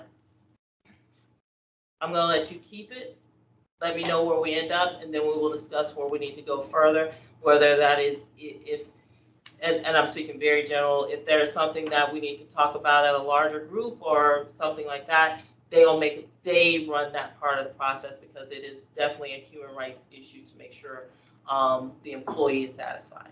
The employees also have the ability to go directly to the Office of Human Rights as well. If they go directly to the Office of Human Rights versus going through the department, perfectly fine. Office of Human Rights will notify the chief that that complaint exists, and then he will make sure the Office of Human Rights has full access with no interference from the police department. Does that same thing happen on racial discrimination? Racial, discriminatory pieces, you're talking, Well, there's a complaint. but you're talking from the public or from Public. internal? Public. Okay, yeah, so from the public, that racially biased complaints are handled by OPR. That's what that's Yeah, referring It's to. an OPR, but I guess, is there any linkage at the end of it? You know, I mean, they've got a whole office of diversity and stuff like that. Are they No. firewalled? So they're firewalled away from any data in the county related to racial discrimination? Correct. Okay. I don't know if firewall is No. the best phrase for it. Well, I mean, either information goes there or it doesn't, so, Well, you know, as what, far as statistics or anything like that, I mean, is so there our any? racially biased complaints, if it's a racial biased complaint, there's one piece that I think has not been updated with this presentation is 19.2201C. This statute came in effect 2 years ago. And this particular statute requires for you to notify the Commonwealth attorney when a complaint comes in that there is a complaint of constitutional rights violations, excessive use of force, and racial-based bias policing.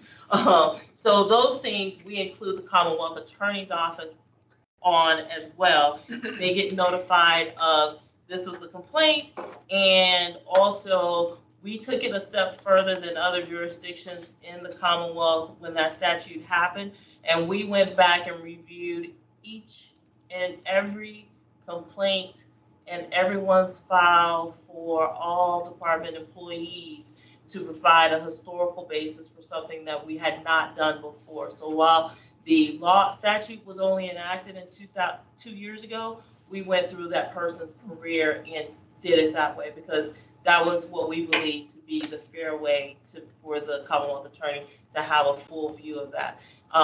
It was very time consuming, but we went to each person and we also had them sign the document confirming this is what's in your file. We want to make sure as we provide this information to the Commonwealth Attorney that you have that as well. So each employed person within the police department, we created a letter that includes any violations that fulfill that requirement of that statute, and so that she had her own repository for that office so they understood what the previous history was and what the status of those were.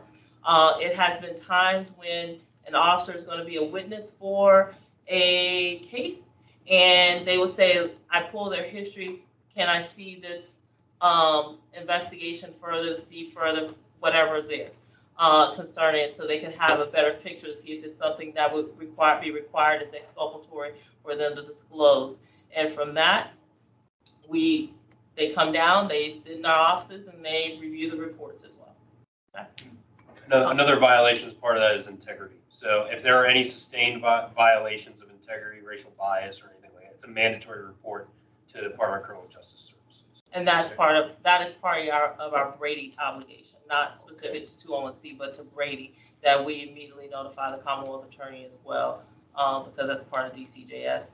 We did that. That was simply just Brady. That's not something new or something we've done different. If it's Brady, we've always consistently notified the Commonwealth Attorney.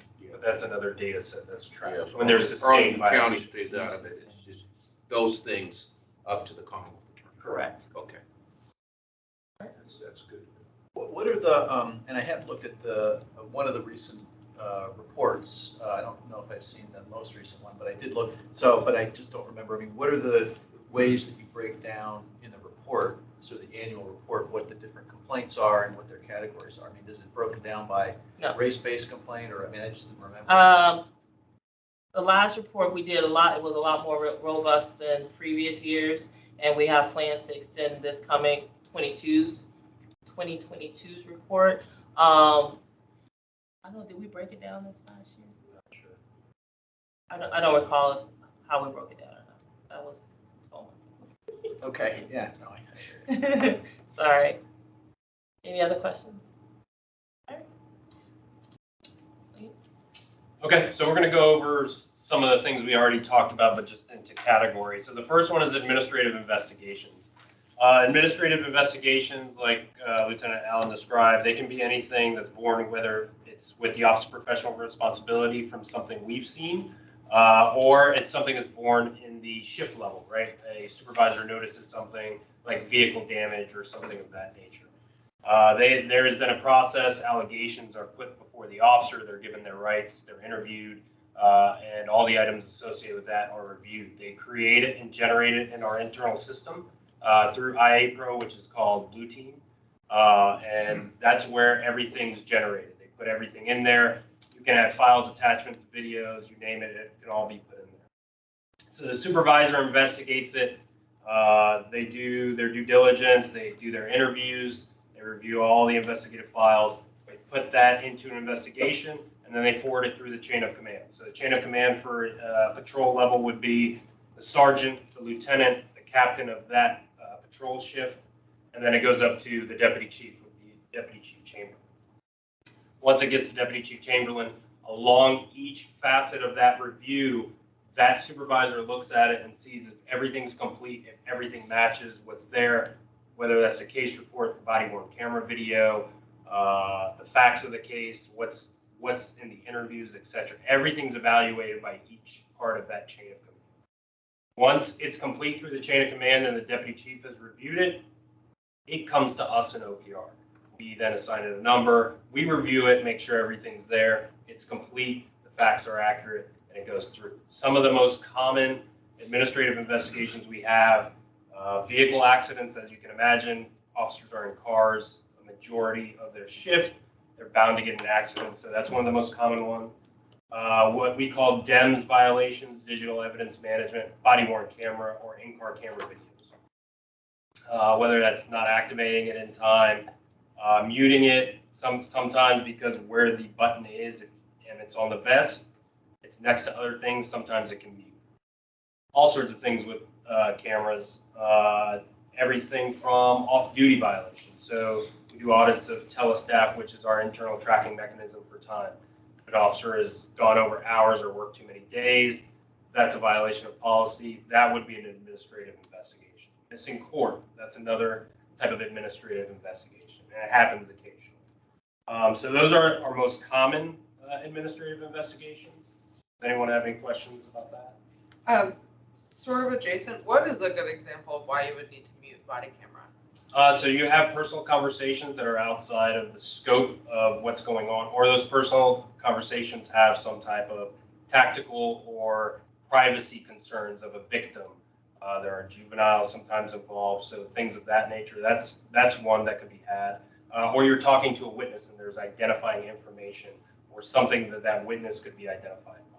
Got it. So those are certain circumstances. Any others? Yeah, I mean, if you think of yourself in a training scenario, if you're a field training officer and you've got a recruit with you and they're just not doing a very good job and you want to kind of pull them aside and reset them and point them in the right direction, that conversation really doesn't have anything to do with the criminal prosecution of it. So while you're doing that, or if a supervisor wants to have a corrective conversation with a subordinate, so anything that's administrative in nature, they can mute, if that's occurring during a call where their body cameras are on, they can take that officer aside, mute it, have that conversation, come out of mute. They're supposed to announce before they mute it why they're muting it. It's got to be one of the allowed reasons. So I'm going to mute my camera to have an administrative conversation with my officer, mute it, have that conversation, unmute, and then get back to the call.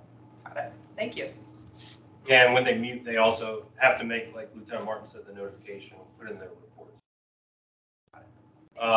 Any other questions about administrative investigations? Okay. So administrative review. So the difference between administrative review and administrative investigation is an administrative review is required of certain actions by police officers. So some of the examples are vehicle pursuit. Every vehicle pursuit is reviewed by a supervisor, whether they determine whether it's in policy or whether it's not in policy. So if I'm the supervisor and my 2 officers engage in a pursuit and it's within policy, I review it, I write that up, I say why it's within policy, what they did, the outcome, I attach all the documents related to it. Now, if I'm reviewing that vehicle pursuit and I observe poor driving behavior, right? I have now created an issue where I have an administrative investigation that's born out of my review.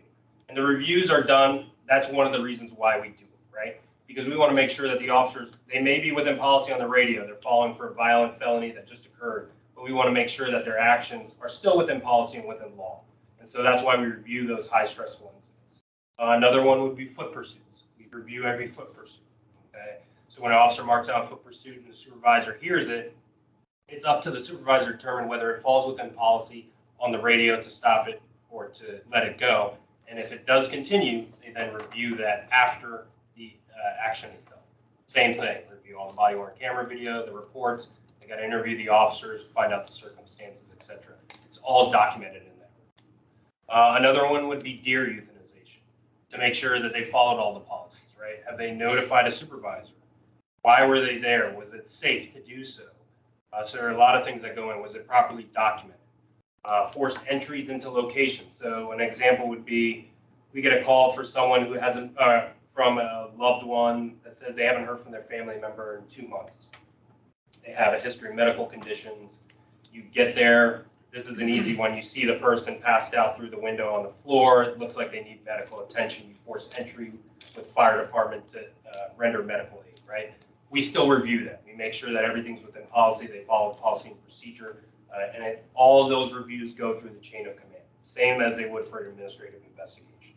During that review, like I said, if we discover that there are policy violations, we then initiate an administrative investigation into those policy violations or those allegations of policy violations. And that's a separate item that we write up outside the administrative. Can you describe the real-time review that a supervisor has, that supervisor's looking through there is some supervisory review of body cam as stuff is happening sometimes? Correct. And you refer to that. So what can you describe their role, like as it's happening, which would be hard to stop typically, like unless something's way out of whack, versus this review that happens and this administrative review for automatic foot, like when does that happen? So the supervisor right off the bat is responsible for the incident as it's going on, right? So my responsibility as a watch commander or a supervisor on a patrol ship, if I hear a vehicle pursuit, I need to know the circumstances of that vehicle pursuit. They don't fall within policy, I immediately stop it. Or if a foot pursuit, we'll stay with vehicle pursuit. Say the vehicle pursuit then gets into a stage where it's becoming unsafe. The car is traveling into Clarendon during nightlife, like at 10 p.m. on a Friday night, and it's going 90 miles per hour. Where it just came out of Roslyn on a Friday night, there's not a lot of traffic in Roslyn, right? But I'm now entering this corridor, and I, as a supervisor, say, cut it off, right? I ensure that my officers are no longer chasing that vehicle. I think you were referring to like actually watching it, and you look towards Captain Kim. So we have a feature in our body cameras and evidence.com. It's called the respond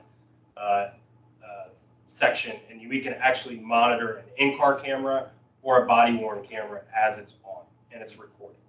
The officer would get a notification that someone has tapped into it. It's a different colored light, I believe.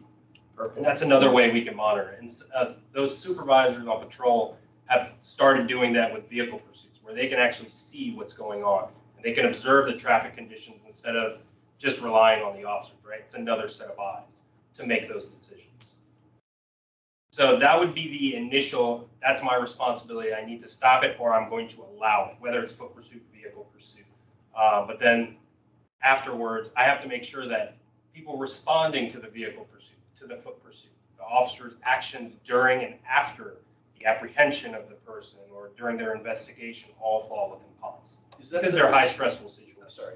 Is that the sergeant's responsibility, or who would choose to activate the remote body-worn camera? That would be the supervisors on the squad. So yes, there's a lieutenant, first sergeant, and 2 sergeants. Now, I could be a supervisor that is listening, and I know that maybe there's 1 or 2 supervisors tied up. There's several things going on at one Yeah, time. and we have that access as supervisors to do that. It is all our responsibility to stop something if something doesn't sound right, or it's going south, or if there's questions.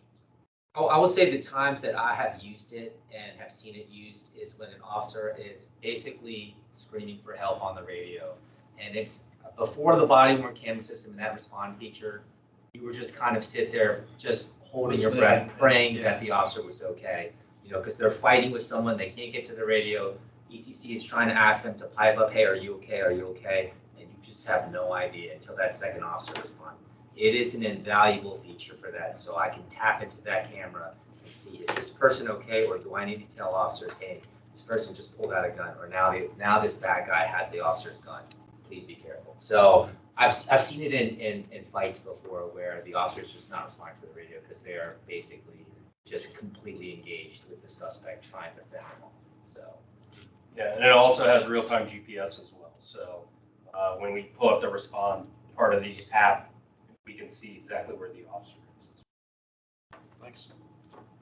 So another review that we do, and it's probably the review we do the most, is a use of force review. So anytime an officer uses force, they're required to report it, notify a supervisor. Supervisor responds to the scene, it's documented.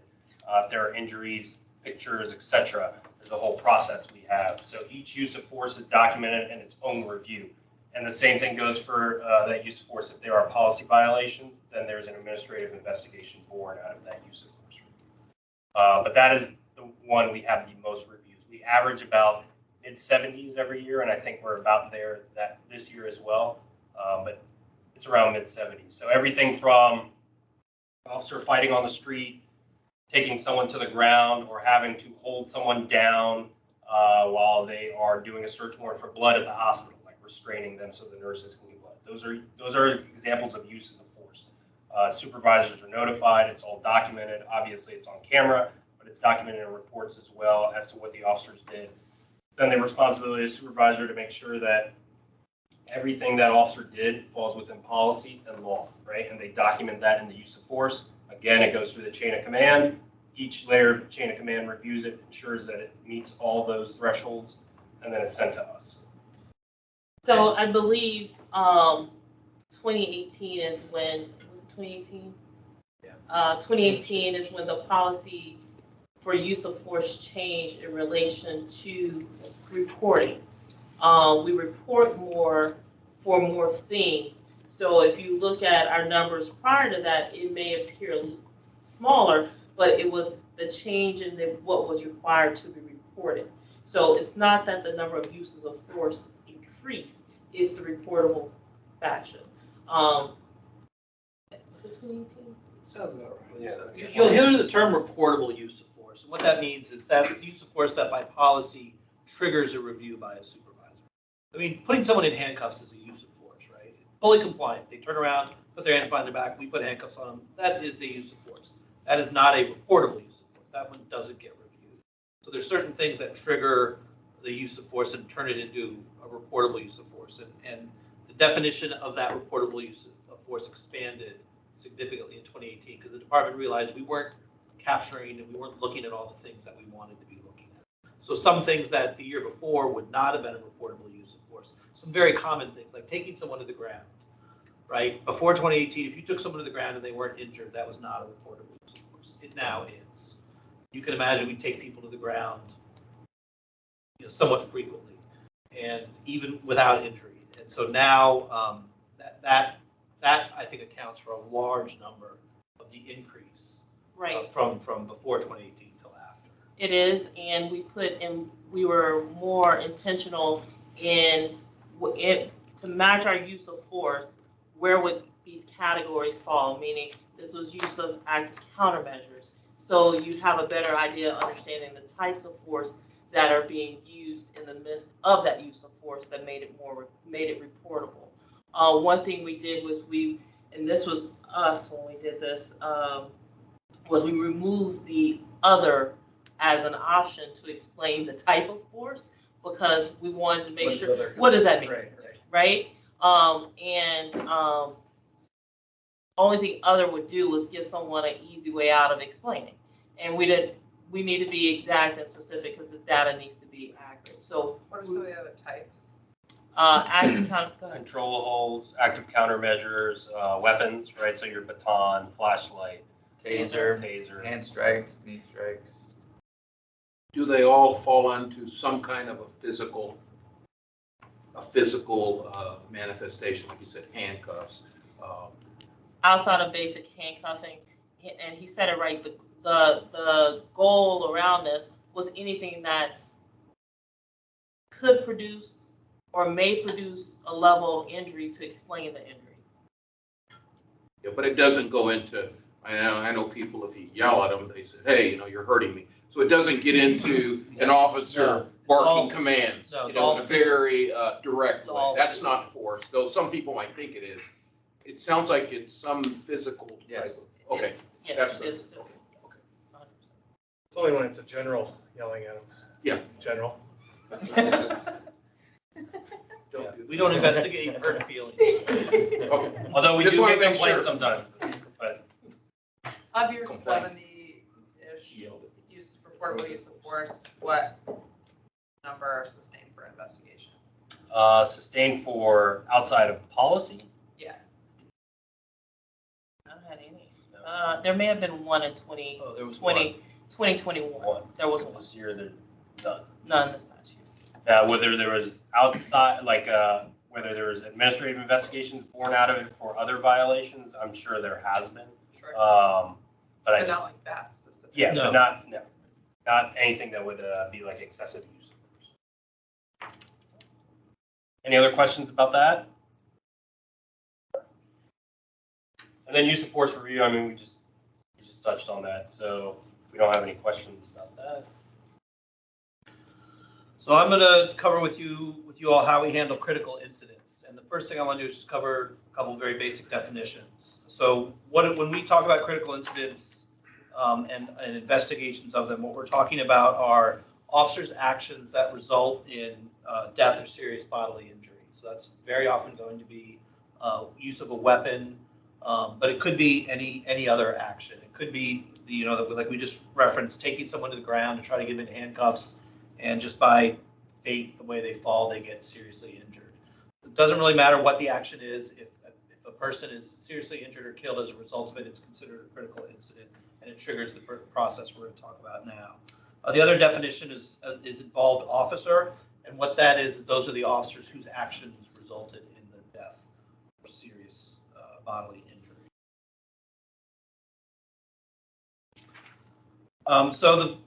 This is roughly organized chronologically. So when an incident happens and somebody is seriously injured or killed, the supervisors who respond immediately to the scene, those officers, if you think about it, are now potentially criminal suspects, right? And it's a weird way to think about it because they're police officers, and most criminal suspects are labeled as suspects because we have some information they've done something wrong. Police officers, when they use force and somebody is seriously injured or killed, even if there's no information initially that what they did was criminal, their actions are going to be investigated for potential criminal violations. So there are certain rights that criminal suspects have, even when they're police officers. But when a supervisor arrives on scene, he or she needs to collect certain information just to do the immediate police work that needs to be done. So things need to be made safe. Suspects need to be identified. If there's outstanding suspects, they need to be identified, and we need to start trying to find them. Evidence needs to be preserved. So there is a process called a public safety statement where the supervisor will collect from all the involved officers a public safety statement, and it will cover some very limited topics. And it's what you see up here. So the type of force used, the weapon that was discharged, which direction that weapon was, talking about a firearm, which direction it was fired, because we need to account for every round that came out of that gun and make sure there's nobody injured away from the scene. The location of any injured persons and the nature of their injuries. The crime scene needs to be defined so that we can protect it and preserve evidence. Information about any outstanding suspects, and then any other information necessary to ensure safety, apprehend suspects, and preserve evidence. Those statements, because they are necessary to do that immediate police work that needs to be done, those statements are not the official statements of the officer about what happened, and they are not recorded to protect officers and their rights in these investigations. So that's the first thing that's going to happen when a supervisor arrives on scene. That may be a new concept, so I just want to pause there and see if anybody has any questions about that initial public safety statement. Why are they not recorded? Because we want the officers to be as fulsome as they can in the information they provide initially, and they haven't had time yet to process. They've just fired their gun at somebody and, God forbid, injured or killed someone.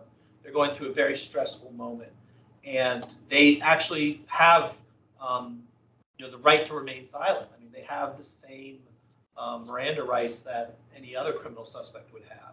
And since these statements are in some way compelled, they're being told by a supervisor, you need to tell me these things, they would not be admissible in a trial anyway.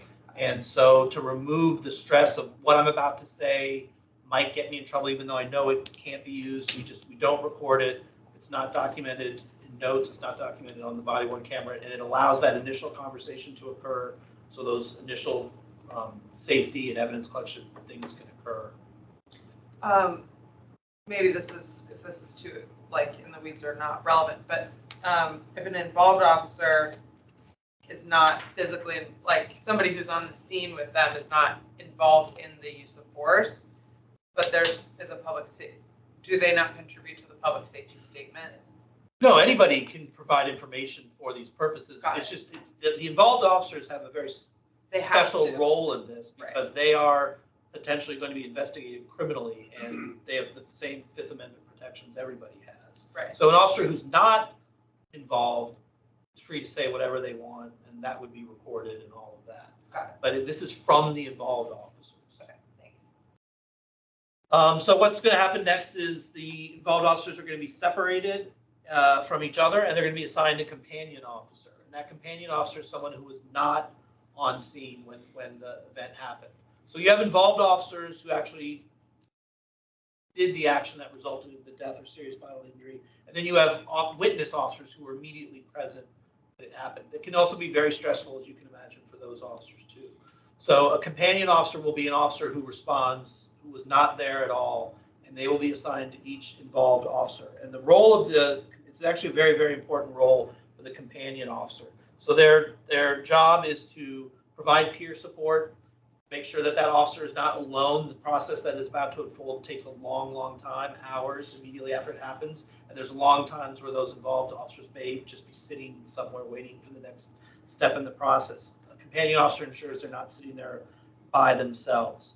They are not to discuss the incident with the involved officer at all, and they are to gently and respectfully stop the involved officer from discussing it with anyone else. So as you can imagine, after you've been through a stressful situation, it's human nature to want to talk about it and get it out. And part of the companion officer's role is if the involved officer starts to do that, is to gently stop them and remind them you're not supposed to talk about this with anybody other than certain groups. Make sure that the involved officer is photographed and they don't change their appearance before they're photographed. So that usually happens very, very quickly, but on a bigger scene, a complex scene, it may not. So their job is to make sure they don't take their vest off or put something on, just so that we can document what they looked like when the event actually happened. If there's anything that needs to be collected from that officer throughout the process, we can reach out to the companion officer and say, hey, we need that officer's radio or whatever it is, and have them collect it for us. And then that companion officer will write a supplement to the case documenting everything they did and which involved officer they were assigned to. Involved officers will be allowed to contact their family. It's very important and can help alleviate a little bit of the stress that happens if you can reach out to family or a close friend and just let them know that you've been involved in something and you're okay. We don't want them giving a lot of detail, but just letting them know that something has happened and they've been involved and they're physically okay, and they will update them as soon as they can. We respond to the scene of a critical incident. The whole team will be there. And one of the first things we're going to do is collect the body-worn cameras from all the involved officers. We want those cameras collected and up to the station and docked as soon as we can, because that's going to be our first really good insight into what happened. If a firearm or even a taser was used, those will be collected. Officers are very connected to their firearms. It's something we train with a lot. And when you don't have a firearm issued to you, you don't feel like a full police officer. So unless there's some evidence immediately of some gross criminal act on the part of the officer, we'll take the gun that was used and we'll issue them a new one so they can go home with a firearm. Involved officers do not write a report. They're not the primary officer, investigating officer, so they don't write the case report and they don't write a supplement. And again, that's because they have certain rights that need to make sure that we're respecting those rights, and so they don't write anything. They're going to give an interview later on, which we'll talk about here shortly. And then finally, the criminal investigation. So whenever an officer is involved in a critical incident, there's actually two investigations that need to occur. One is the criminal investigation to see whether or not they violated any criminal laws, and then the administrative investigation. As Ryan alluded to earlier, anytime there is potential criminal behavior involved with an administrative investigation, the criminal investigation occurs first.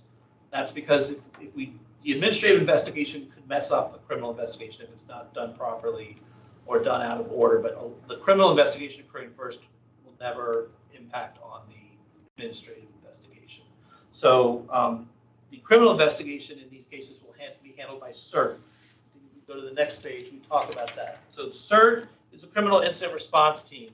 This is a team made up of a consortium of about 11 or 12 agencies in the Northern Virginia area. It was formed roughly 2 years ago. 2020. Yeah, 2 years ago. And the idea here is that we have always investigated these incidents ourselves in the past. And here, by being in this consortium, we will have detectives from another agency come in and be the lead investigators on this case. So you remove that either real or perceived impression that somebody's good friend or close coworker could be investigating them and might be biased. So Prince William County, let's just say, will come in and assign several detectives to this. One of those detectives will be the lead investigator and be in control of the criminal investigation. Involved officers have up to 72 hours after the incident to provide a statement to CERT. That is based on brain science that I'm not an expert in, but it's a best practice. And the idea is to give somebody the time to process what happened. And if they want to talk right away, they certainly can. There's nothing prohibiting them, but they have up to 72 hours to give their statement.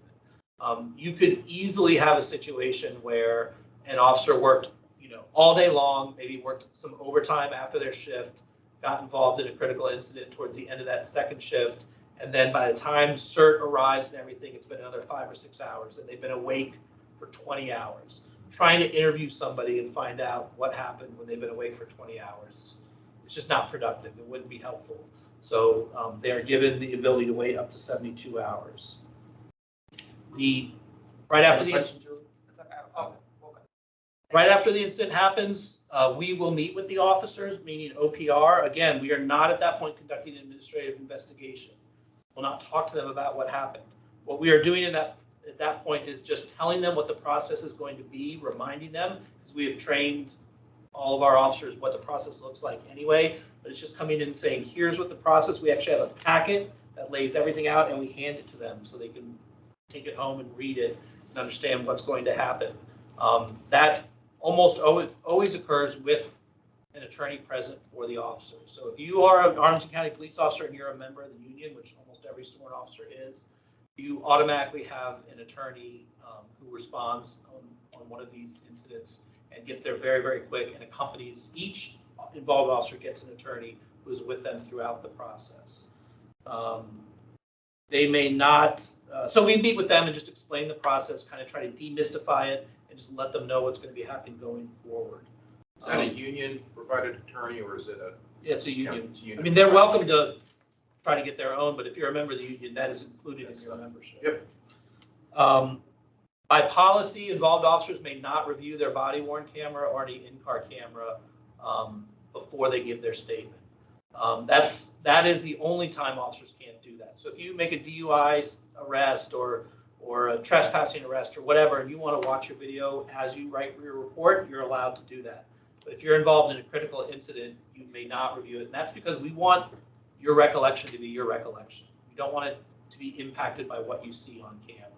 So there will be a time later where you will be allowed to watch the video, but not before you make your initial statement. And that initial statement in the criminal investigation is voluntary, so you may elect not to make a statement. But if you do, you can't watch the body-worn camera beforehand. And we actually go in And when we talked about docking the cameras and bringing the videos in, as soon as they come in, we go in and lock them down so nobody can see them.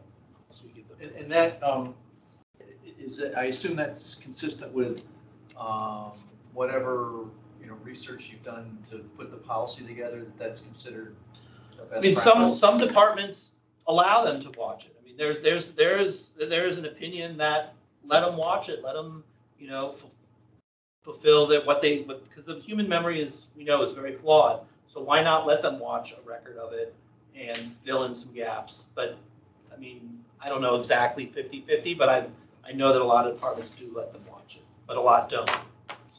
Yeah, part of our policy for this specifically, it was generated on, like we said, how we generate policy in general. It was best practices all the way around that pushed this process. And that was one of the big considerations when we got the digital evidence management systems products, the various products. Yeah, it's an interesting call, frankly. I mean, I remember thinking about that in connection with when DOJ got body worn cameras, and I think there's pros and cons both ways. So yeah. it's not an easy question. It's one of those issues that I would say it's probably the clearest example I've seen where there's just not a consensus.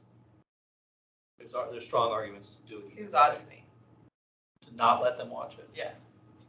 But I follow what you're saying. It's not so settled. Right. We will not be in the room when the officer is being interviewed by the CERT detective, and we do not direct that interview in any way. We want that to be a criminal investigation directed by the detective. However, we do have the ability and will observe the interview through the camera system. So the officers will know that we are observing it, but we are not in contact with the detective or in any way. And that's actually a big positive for the officers, because later on when we do our administrative investigation, if they've been interviewed by CERT and all of the administrative questions that we could possibly have about this were asked in that interview, we don't have to re-interview the officer. We have the interview, we watched it, we have access to the recording, then there's just no need to take them through it again 2 or 3 months later. We can rely on the interview conducted. Now, if there's some outstanding question, obviously we need to clarify that. But for the most part, questions asked by the CERT detective will satisfy what we need to know. Let me offer a perspective on this, let them watch the video or not. So part of me says, yeah, let them watch it, but another part of me says, what was the officer perceiving? Right. Because the video is one thing, but the what's going on, what was going on. So that to me would more, your policy, at least that's just my personal opinion, might give insight to how he was interpreting policy, what he observed, and then the actions versus, because watching a video, that's the easy button. Right. That's not the mind. Right. Think about a scenario where somebody does something that is perfectly reasonable to believe they're pulling a gun. Right? Let's say they say, I have a gun. If you come near me, I'm going to shoot you. And they reach inside and whatever it is, and they come out like this, and the officer shoots them. But they didn't have a gun. They had a phone or whatever it is. If you don't watch the video and you don't, let's just say the officer doesn't ever know immediately that wasn't a gun. You don't watch the video. If you watch the video and find out that was not a gun, you are going to start questioning yourself and doubting what you saw and what you remembered. So I think the idea is to get that untainted, not biased, but unaffected memory of what the officer saw, and then we can fill in the gaps with the video if needed. And if you let them watch the video, you can't ever undo that, right? So I kind of understand why, if you're going to lean one way or the other, why the department leaned the way it did. One of the trainings I took on investigating it from an administrative perspective, specifically into Matt's point, was that you can let them watch the video, but do it after that first statement. Let them make their statement, and because, as Matt said, the brain sometimes plays tricks on you, specifically with order, or simple basic questions of how many rounds did you fire, and it may have happened several different firings, but they get it wrong initially when they said, oh, it was a 2-3-2 in different aspects of the event, because events for you in that space, while they may be very short, they seem very long. We talk about that in terms of ground fighting, and we'll get into that further. But those interactions are typically not that long, no matter long in terms of generally not hours, right? But it seems and feels like hours. So that time, that rest, that separation, getting the first one, and then depending on CERT's view, that may be something they want them to watch to say, hey, I want you to take a look at it. Not that it's contradictory, but to get more details from what they see. But that first statement is generally without video at all. Got it. And then ultimately, CERT prepares a report, an investigative report that is presented to the Commonwealth's attorney, who ultimately makes a decision on whether to prosecute the officer for a crime or not. During this time, what is the officer doing work-wise? So that's actually our next slide. You led us into it perfectly. The involved officers will be placed on administrative leave. They have a mandatory EAP session. If you fired your handgun and hit somebody within 24 hours, that initial meeting has to occur within 24 hours. That's just to make sure that officer is okay. We'll do it within their schedule, at their convenience. And if it's on the weekend or has to be in the evenings, we can make all of that happen. They are placed on administrative leave when this happens, and they are on administrative leave. Several things have to occur before they return to duty. So they have to have a fitness for duty evaluation beyond just that initial EAP, and the CERT investigation needs to move forward far enough to a point that we are comfortable that their actions were actually lawful and within policy. Hasn't been concluded yet, hasn't been written up, but obviously we're not going to bring an officer back to work until we're satisfied that nothing untoward happened. And the ultimate decision on the officer returning to duty relies with the chief. Yeah. And the officer has to be comfortable coming back. If we are ready and we have said that 2 or 3 or however many weeks have passed and we're satisfied that nothing criminal or outside of policy occurred, if the officer is still not ready to come back, then the officer takes whatever time they need to be ready to come back. We obviously, nobody is served by having somebody come back to work if they're ready in that situation. To that end, you said that the officer's given a loaner gun. No, that's the newly assigned weapon. Yeah. Yeah, like a loaner, right. They'll be getting a new, that gun's gone. That gun is that's part of you're not getting that back. You're never getting that back. Oh, yes, you never get your original gun back. So can you help me again understand why an officer then who's not showing back up to work in the immediate is given a gun immediately, even though they're not showing back up to work immediately? I'm not understanding that part. Well, because the reason that you're not coming to work doesn't necessarily mean you're going to hurt yourself or anybody else. There could be a number of reasons why. You just may need time to process that you seriously injured or killed someone. If we have seen any indication that someone is going to engage in self-harm or harm anyone else, we would obviously take any firearms away that we have control over, that we're able to, from them. There's no question about that. But, again, walking out of that station without a gun on your hip, if you are not going to hurt yourself, that can be a very, very demeaning and actually affect you negatively if you walk out of the station like that. It may be hard to explain to somebody who hasn't walked around with a gun on their hip for 20 years, but you're just, I'm telling you that could have a very negative effect on somebody. And it's an implication that you've done something wrong when maybe you haven't. It's part of who you are, because you get sworn in, and we don't issue firearms unless you've graduated academy. Like the day you graduate from the academy, someone pins this badge on your chest and you get your firearm. It's like almost this ceremonial process, and it becomes a part of you. So it is such a, and kind of like what Matt's saying, it's a part of you now, and to take that away, it can just have a lot of emotional, things that we don't want to happen. But like Matt said, like you've done something wrong. But once you're in the culture and you've been a police officer long enough, these two things are the most important things that you can have. And at that point, you've not been accused of doing things. Exactly. So there's no reason to take the gun. Right. So on the back end, let me just give you a very benign circumstance. Officers, other jurisdictions, we've seen it. They come visit here as, a normal citizen, say from Kansas. They're here from Kansas, they lose that badge. The emotional response you see from that person who did nothing wrong, just lost their badge. The emotional response by losing that badge is really traumatic for them. And not a crime that was committed. I mean, I had one years ago that they were on a dinner cruise or whatever, leaning over, had it here in their pouch. However, they forgot to zip something and it went over water in the Potomac. Well, A, no one's jumping in to get it. But B, it was the fact that they lost it, and that is truly traumatic. There's a responsibility, as Albert said, that when you get it, there is a responsibility. There is a lot attached to when that ceremony happens, and that's the reason why those ceremonies are so important. That you're getting this badge, you're getting this gun, and this is attached to your oath of responsibility. So it is very important to them, and it becomes them, especially if they had been an officer at any point in time. For a length of time, I'm sorry.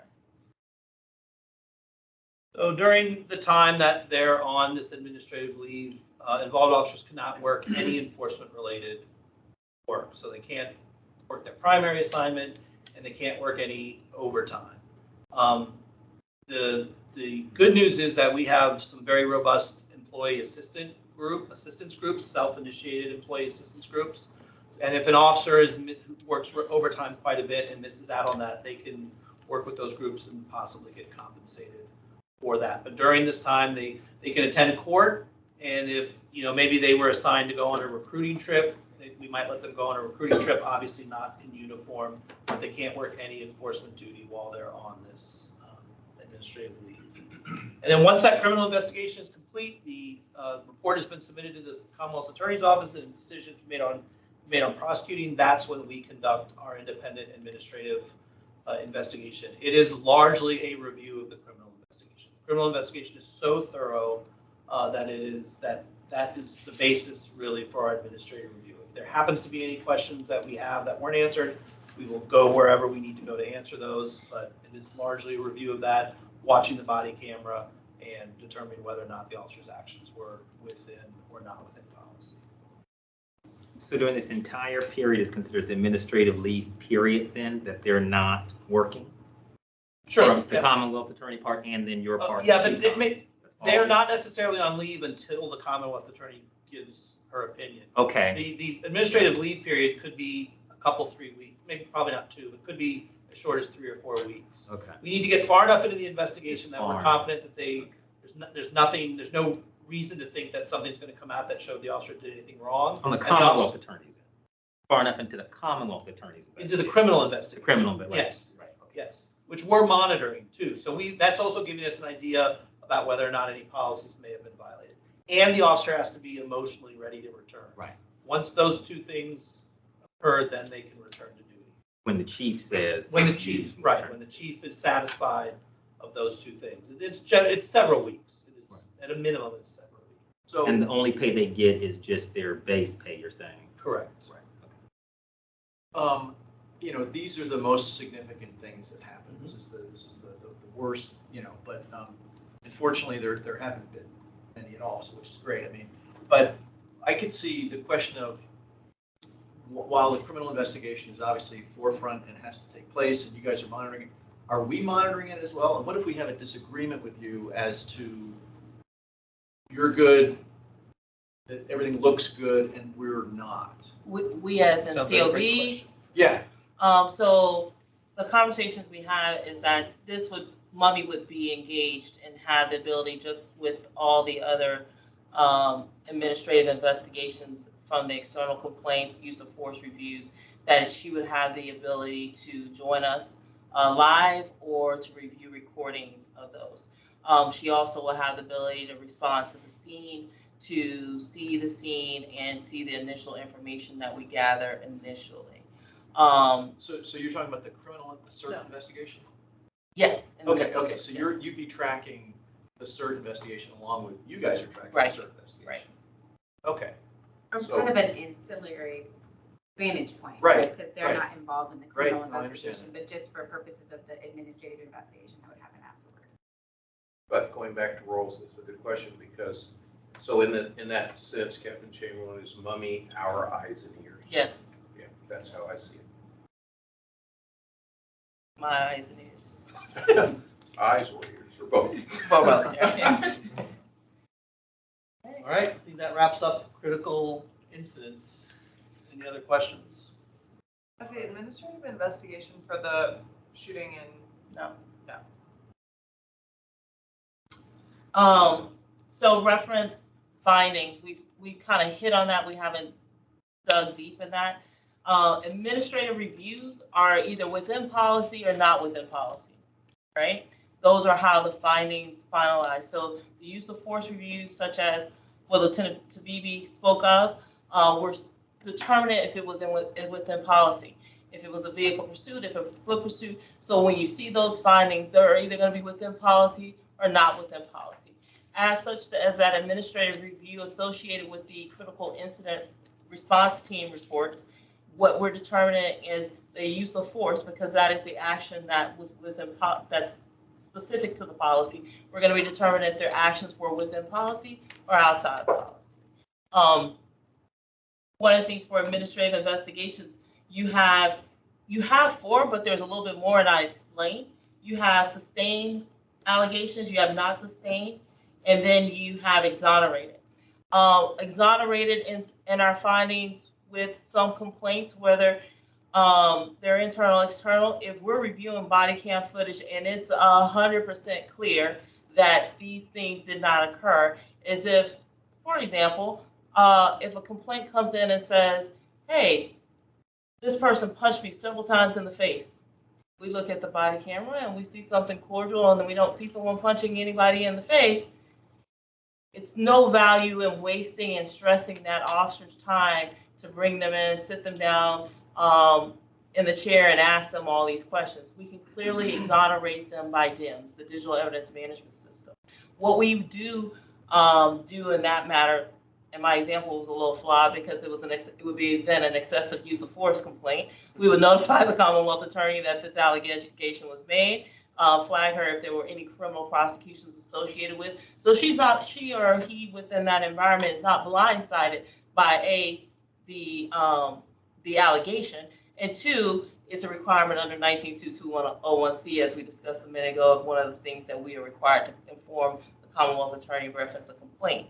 But for as the officer goes, they shouldn't be blindsided that such a complaint exists as well. We will notify them that the complaint is made, because they don't want to get into court and be talking about something totally different and hear that this complaint had been generated. So the officer is going to as well know.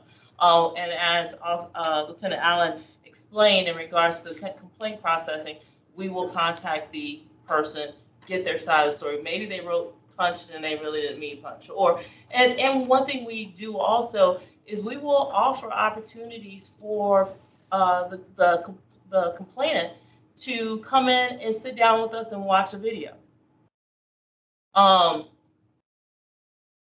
has happened a few times where they've actually come in, and maybe they weren't actually there or saw that part of the interaction or missed something, especially if they are the involved party. So it'll give perspective a lot of times. That's one piece. And when I say sit down and watch video, now they can request video. With our old system, it was not as easy to just request video, get a copy of it, and send it to them. That was old system, very antiquated. If you could convert it over to an MP4, you'd be happy. But that's no more. So that's when those situations occur. Any questions about findings? So is it, just so I understand, is it the initial administrative review within policy or not within policy?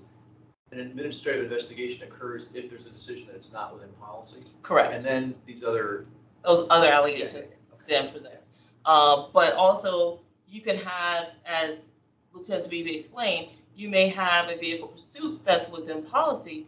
However, the review of all the camera during the course of that, you may something else. Exactly, and then that would be an administrative investigation.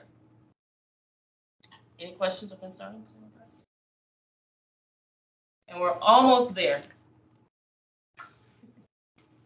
So discipline, that's always a conversation of what that looks like.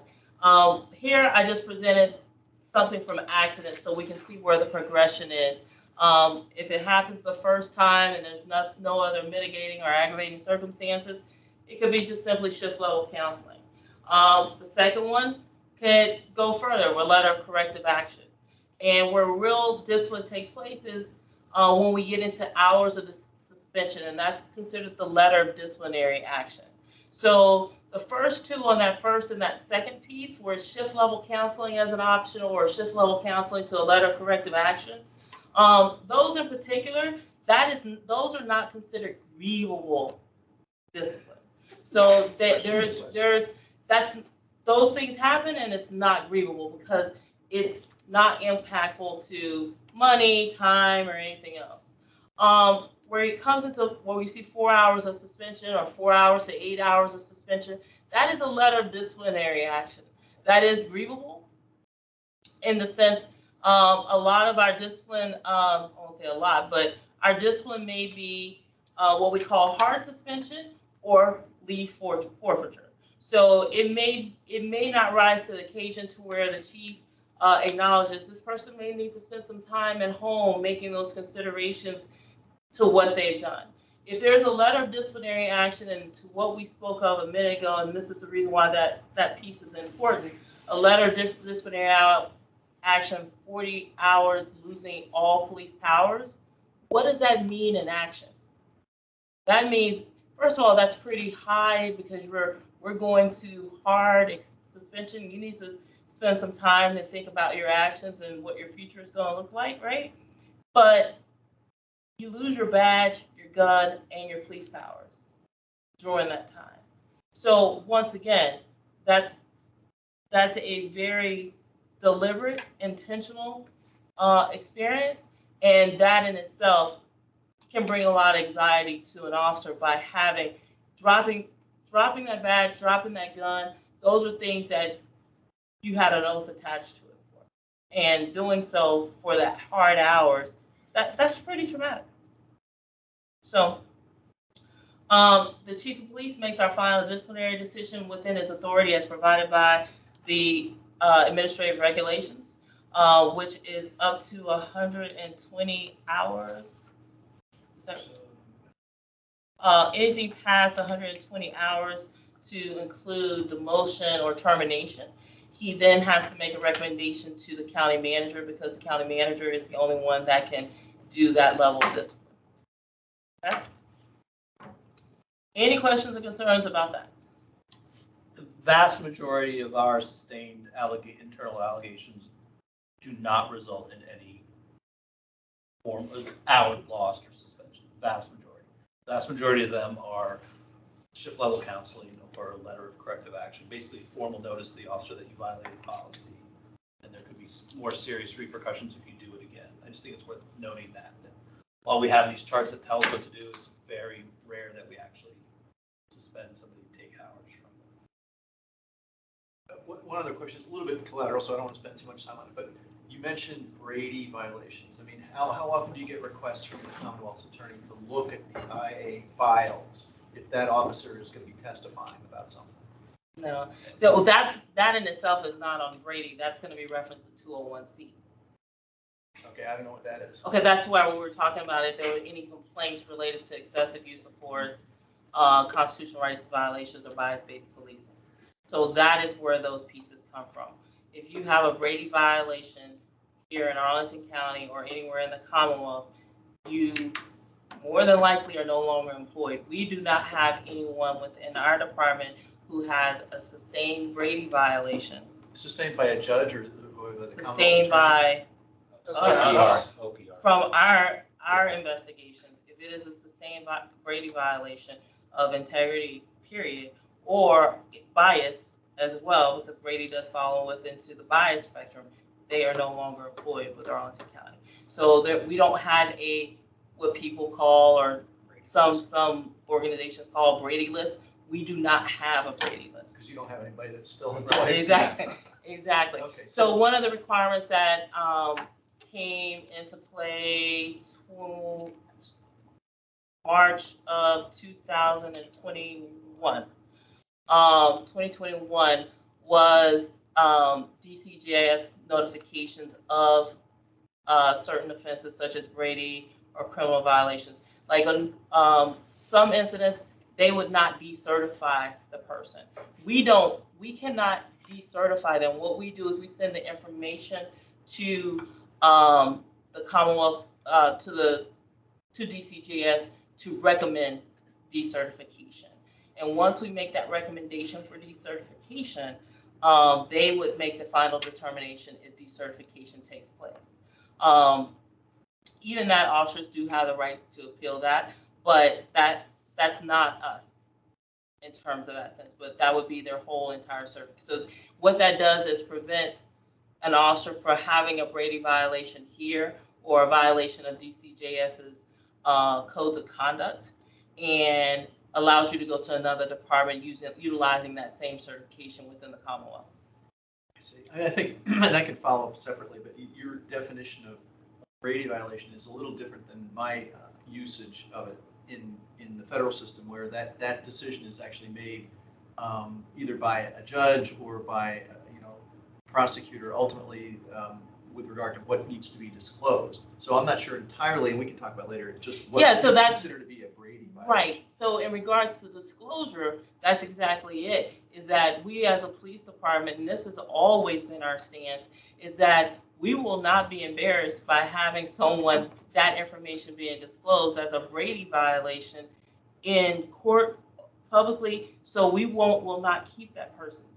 I think that the way to think about it is if we sustain a violation of policy that is a potential Brady violation, right? It hasn't been officially blessed by a judge, but that is an integrity or a bias, we don't keep you. We separate you from the okay. agency. No, I get it. So we just don't. If your policy were different, it would go to a judge and then it would be that, but it doesn't. No, it would pretty much go to the Commonwealth to find out if it would be exculpatory for her to disclose. Right. However, generally speaking, while the Commonwealth attorney is not making our personnel decisions in that matter, we will also inform her, because more than likely that officer or detective would have pending cases. So it would be imperative for us to also inform her, because that impacts the future of any previous cases that may come up or any future cases. Any questions? I have absolutely enjoyed this dialogue, that's for sure. Anything else from anybody? No, this has been great. Thank you very much. Thank you very much. Thank you. Yeah. Please help yourselves. Are you guys taking? Please do. Are you guys taking? I was gonna say, I'll move to recess for 5 minutes until 8:55. Perfect. Okay.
Thanks, everyone. We'll resume and come back to order.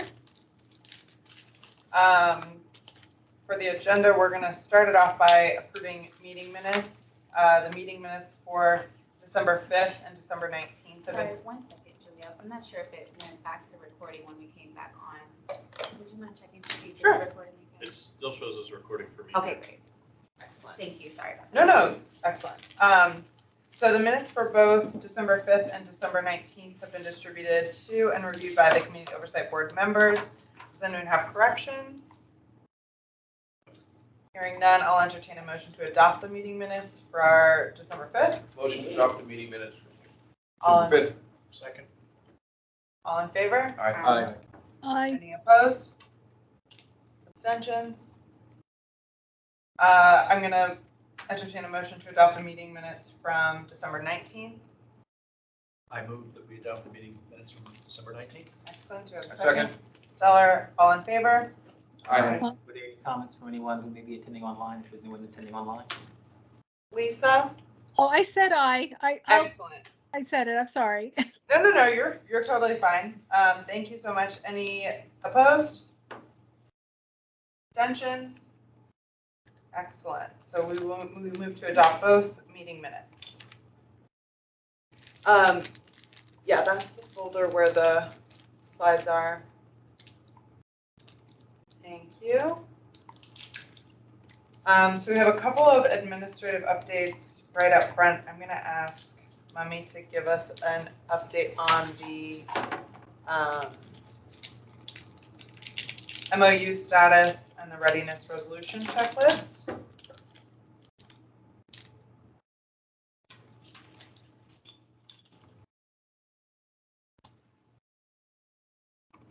Okay. Hi again, everyone. Great training tonight. Happy New Year. Just wanted to give a brief update about the MOU and it'll segue into a conversation about the readiness resolution checklist. So the goal is to get the MOU as well as the readiness resolution.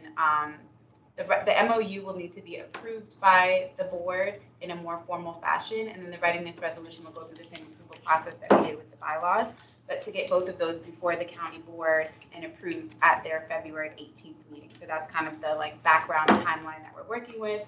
And in order to make that happen, there's a couple internal deadlines that we have to work backwards from to make sure that this occurs. So just to kind of give a little bit of context to the MOU process specifically, I will be having my last meeting with Deputy Chief Chamberlain and Chief Penn tomorrow afternoon. Once we have finalized what we think is as close as possible to our final draft, as I mentioned before, then I will circulate that to each of you. I also emailed out a doodle poll earlier this week, just asking for you all to give me your availability between the day after Martin Luther King holiday, so from the 17th till around the 26th. It's really critical that if you do have feedback about the MOU, that I get it from you during that time, which will then enable me to be able to make, to go back to the leadership team, Julie and Gary, discuss those and then make those any sort of additions or amplify anything in the MOU that needs to be brought to this attention of the other signatories. After that, then we'll sit down at the table with the rest of the signatories to the MOU. Again, that's the Chief of Police, the County Manager, myself, and then the COB Chair, Julie, and then it'll go through the County Attorney's Office for legal checks, your outside counsel, and the County Board will be the ones that will approve it ultimately at the February 18th meeting. In those meetings with the signatories, of course, there will be COB representation, so that in addition to myself being there as an advocate for the COB, you all will have a seat at the table and a voice in the conversation and be privy to the conversations that are happening amongst the signatories to just make sure that we're aware of all the issues. Once that happens, we want to make sure to get it publicly posted on the COB website where we post our meeting minutes so that the members of the public are able to review it and give public comment or submit written comment if they wanted to. So the idea is to discuss this at our first February meeting, which would be right before And when I mean right before, I mean like right before, pushing it to the deadline here, to get it submitted to the county board so that they can review it before approving it. So I just wanted to give a kind of broad aspect kind of view of what we're working towards and what the process looks like, with the deadlines now kind of in that picture, but also just make sure that you all are aware of the doodle request in your inbox, and to please get that availability to me as soon as possible, no later than this Friday, so that I can start scheduling those sessions. And again, I'll be scheduling those briefings in groups of 2 so that we don't violate any public meetings laws. But that'll be our opportunity to ask questions and raise any concerns about the MOU. If you don't have any questions or don't have any concerns, then you can let me know that as well, so that I don't annoy you with trying to schedule meetings. But if you do, I definitely want to be able to have those conversations, and all of the feedback that I get from you in your individual briefings, I'll take back to the COB leadership team as well, so they'll be privy to that. Really quick, just then to recap, so after those individual meetings, we will, as a group, at our February meeting, go through that MOU together so that we have a sort of shared opportunity to discuss. Yeah. Okay, readiness resolution. So again, this is the target date, and we're targeting for the county board to pass both the MOU and the readiness resolution. Just taking from the ordinance and trying to synthesize all of the things, because it's kind of spread throughout the ordinance, the different things that we need. I wanted you all to have a visual. This checklist is not just in this PowerPoint, but it's also in your Teams folder on the COB channel if you ever want to reference it. These are all of the things that are required for readiness resolution, and the things that I've highlighted in yellow are the only things that we have left. So you've checked off all of these other things, and that's a lot to be proud of, right? A lot. Yeah, seriously, clap for you guys. And yeah, so that's really wonderful. I also want to shout out Charles, who's completed literally all of his ACPD training on learning curriculum and all of his ride-alongs. And he has his headquarters tour scheduled, so he is right there. Yeah, he is right there with you guys in completing these last 3 courses. Checking all of the boxes. Jim is giving you a star on his training paper right now. I am crossing you off the list. Killing it. Charles is killing it with the training, so I wanted to shout you guys out there. So thank you, Charles, for getting all of that taken care of so quickly. I know it was a lot to get through. Thank all of you guys for sitting through all the training. I know it's been a lot. So yeah, just getting the MOU across the finish line. We just completed. Now it's really 2, because we just completed one of them tonight. It's going to be the full day training at the academy, and then the last OPR training part 2. So that's it as far as the readiness resolution. Again, this file is in the Teams folder if you ever want to look at it. We do still have the vacancy for the non-voting member. Obviously, we should still continue to pursue that actively, that vacancy, getting that filled. But the ordinance only requires the oversight board to be sufficiently staffed, and I did cross-reference that with the county attorney, so we're good to go on that front. Thank you. Yeah, I think that's it for me, right? Yeah. Will you go back up to the other side just really quickly before readiness? So admin updates for headshots, we decided we're going to do those at our next meeting, January 25th after, but it's going to be at this time. So it won't go later than our normal meeting. We'll just have the training, and then in lieu of some of this discussion, we'll do that. That way it's in our scheduled time, but it doesn't keep anyone late into the evening. I'll have to do a backup schedule, so whoever's doing them, have them get in touch with me. I just got the pop-up, I've got to leave. We'll figure out some of the parameters. One thing we had discussed was obviously this is distinct maybe across the members who are men. If you guys want to coordinate whether you want to all wear ties and coats and shirts or not, it does, having some consistency I think will help our website look nice and professional. But we're wearing tuxedos. Shirt and ties. Being a person who doesn't wear ties, I don't want to prescribe any suggested. No sweater vests. Yeah. No sweater vests. Well, that ruins my outfit, so. We're shirt and ties, is that what we're going to do? Suit? I think just coat and tie. Coat and tie. Yeah, sports coat. Yeah, great. I mean, first time out to shoot, let's look professional. Disappointed in no sweater vests. I got to tell you. I know, sir. I didn't realize. That's right, man. You had one on. I didn't want to say anything. Sweater, Good now, we were gonna be twins. sweater with a picture of a tie. Jim's out to get us. I am thoroughly mocked by all my friends, but I do like sweater vests.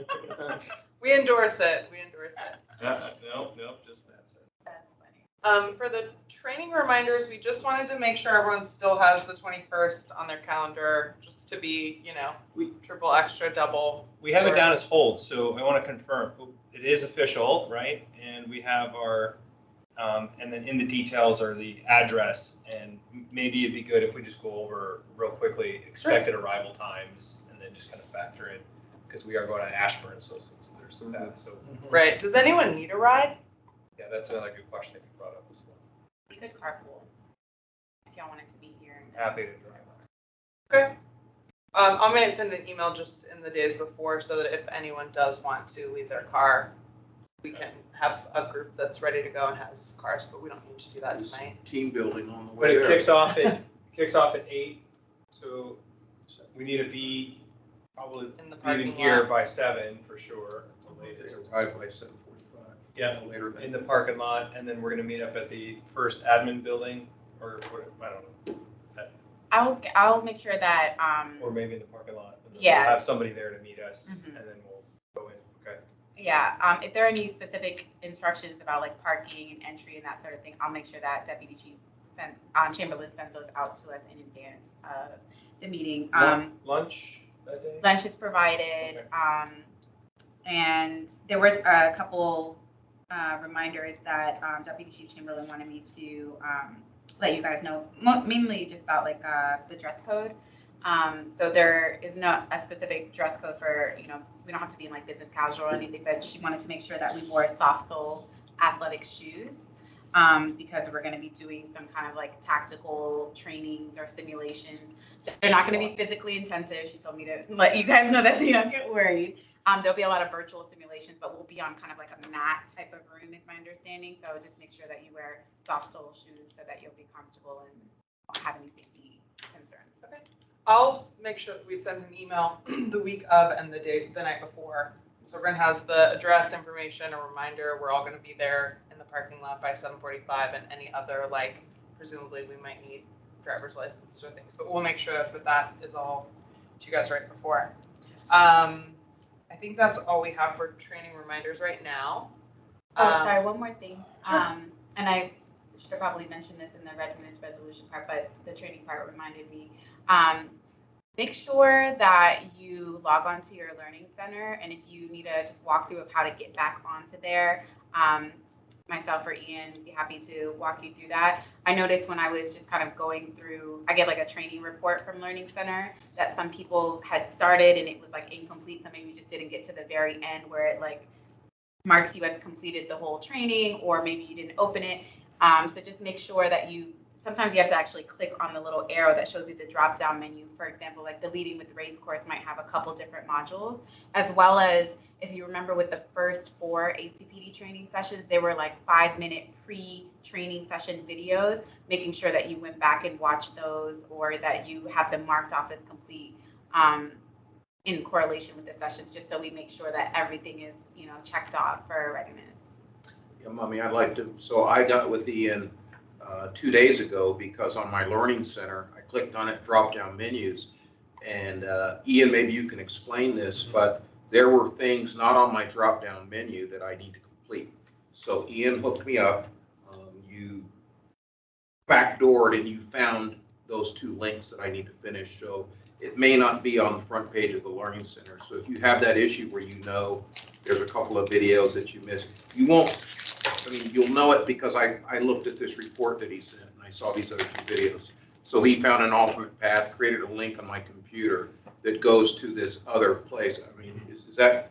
Yes, so everyone in the county has access to the Learning Center, but since we're commissioned, there's an additional subset of the Learning Center for commission members. And that's just a particular URL that on Teams have posted right to the top of where all the files are. So now if you go into the Teams and you just go to the file location, you can just click on that thing. And that's where the report is? The report isn't there, but this is where all the trainings are. So you'll be able to see if you have any outstanding ones from the Learning Center. And I'm going through all the training references right now. And by the end of the week, I'll send out notices to people who have outstanding training. Okay. And we're gonna Thank you. incorporate that in a couple of our regular meetings, just so that people who have outstanding trainings are aware of Yeah. that through this as we go on. But I want to keep us moving just because we're running out of time and I want to have a little bit of substantive discussion on goals and meetings. So if we'll go next to 2023 goals. New year, obviously our priority is, sort of protocol oriented things. But I think I have heard from several people, as well as my sort of sentiment has been that it's frustrating to want to have more time to deliberate, and our training, requirements and activities were really involved. So all that's certainly understandable, but we're looking into the approach of maybe having some subcommittees that can meet as the second meeting each month. So those would not be official meetings. They would be, subcommittee meetings where attendance requirements would be a little bit different. And so if you want to be more involved in outreach, there's opportunity for us to have a more expansive, substantive discussion that doesn't require, like Dave and I, struggled in the last year to make sure that we can coordinate and then coordinate with the chairs and coordinate with the IPA and all that stuff. So, Call it a subcommittee. right. So, Like, that's it, right? right. So we're just making sure before the first meeting 2, which will be February, I think 8th, that we'll talk through all of that and make sure everyone sort of has input. I think there are some, preliminary subcommittees that for ongoing training requirements, folks who want to be more involved in helping shape that. Outreach, same thing. Communications and reporting, there may be other subcommittees, but this is something that will be, very participatory if somebody wants to suggest a subcommittee, but we'll get to that. That's, I think, going to help us address the goal in 2023 of having more substantial input and being able to interact with each other a little bit more directly and regularly, without getting to the attendance, situations of, as volunteers, there are times where we may have other opportunities. So, and then the last thing is, getting our sort of shared orientation of what we've learned from the training, what our experience has been on the ride-alongs, and figure out, our report this year is due at the end of September. So if we have policy recommendations that we want to make, we want to get organized and be sure that we have time and opportunity to deliberate amongst ourselves and make sure we not only have consensus on what those would be, but time to do research on, best practices. I don't think any of us are going to draft, perfect policies just being in the meeting. So sort of facilitating some of that exchange as well. But those were sort of my outline of the goals as we see them right now for 2023. We were talking about after the annual report goes in this year, we will probably amongst the committee have a more strategic planning session for 2024 so that this process is a little bit more formalized. But since we're still, getting our sea legs, I do want to see if anyone has other input from 2022 that they want to reflect and, comment now so that we can try to address additional provisions for things we want to accomplish. And that, is open-ended, so it doesn't need to be right now, but we certainly want those to be shared goals. Questions or input? Excellent. So that leads us into the 2023 meetings, which, our requirements stipulate we have to have at least 11 meetings, no more than 2 of them, or 25%, whichever is greater, can be all virtual. I think in the meeting 2, we want to look at the annual schedule and pick, do we want some of those to be planned virtual? We might want to have some in our pocket if we need to have a couple of all virtual meetings, that we can increase the number of total meetings. We had discussed, Mummy was saying there is sort of a trade-off of having that second meeting per month be subcommittee. There may be occasions where, because we have more deliberative discussion that we need committee discussion, we can agree in advance to have that be another meeting. But I do want to make sure that you guys all have a forecast of what our schedule is going to be, That would be great. and what we're going to be doing. So I think in this was the other thing about subcommittees. I mean, the advantage of approaching subcommittees that way is we will still notice them. We will still have them on Teams. People can still, from the public, listen and participate. But that way we can all get together without having to have 6 Zooms on our, other working schedules. So going to the next slide, just to preview, January 25th will not really be meeting 2. We're gonna have our headshots afterwards, but that will be our last ACPD training, which is very exciting. And then meeting 2 will actually be February 8th, where I think that the way we'll structure that is we probably need at least an hour for substantive discussion and a walkthrough of the MOU amongst all of us.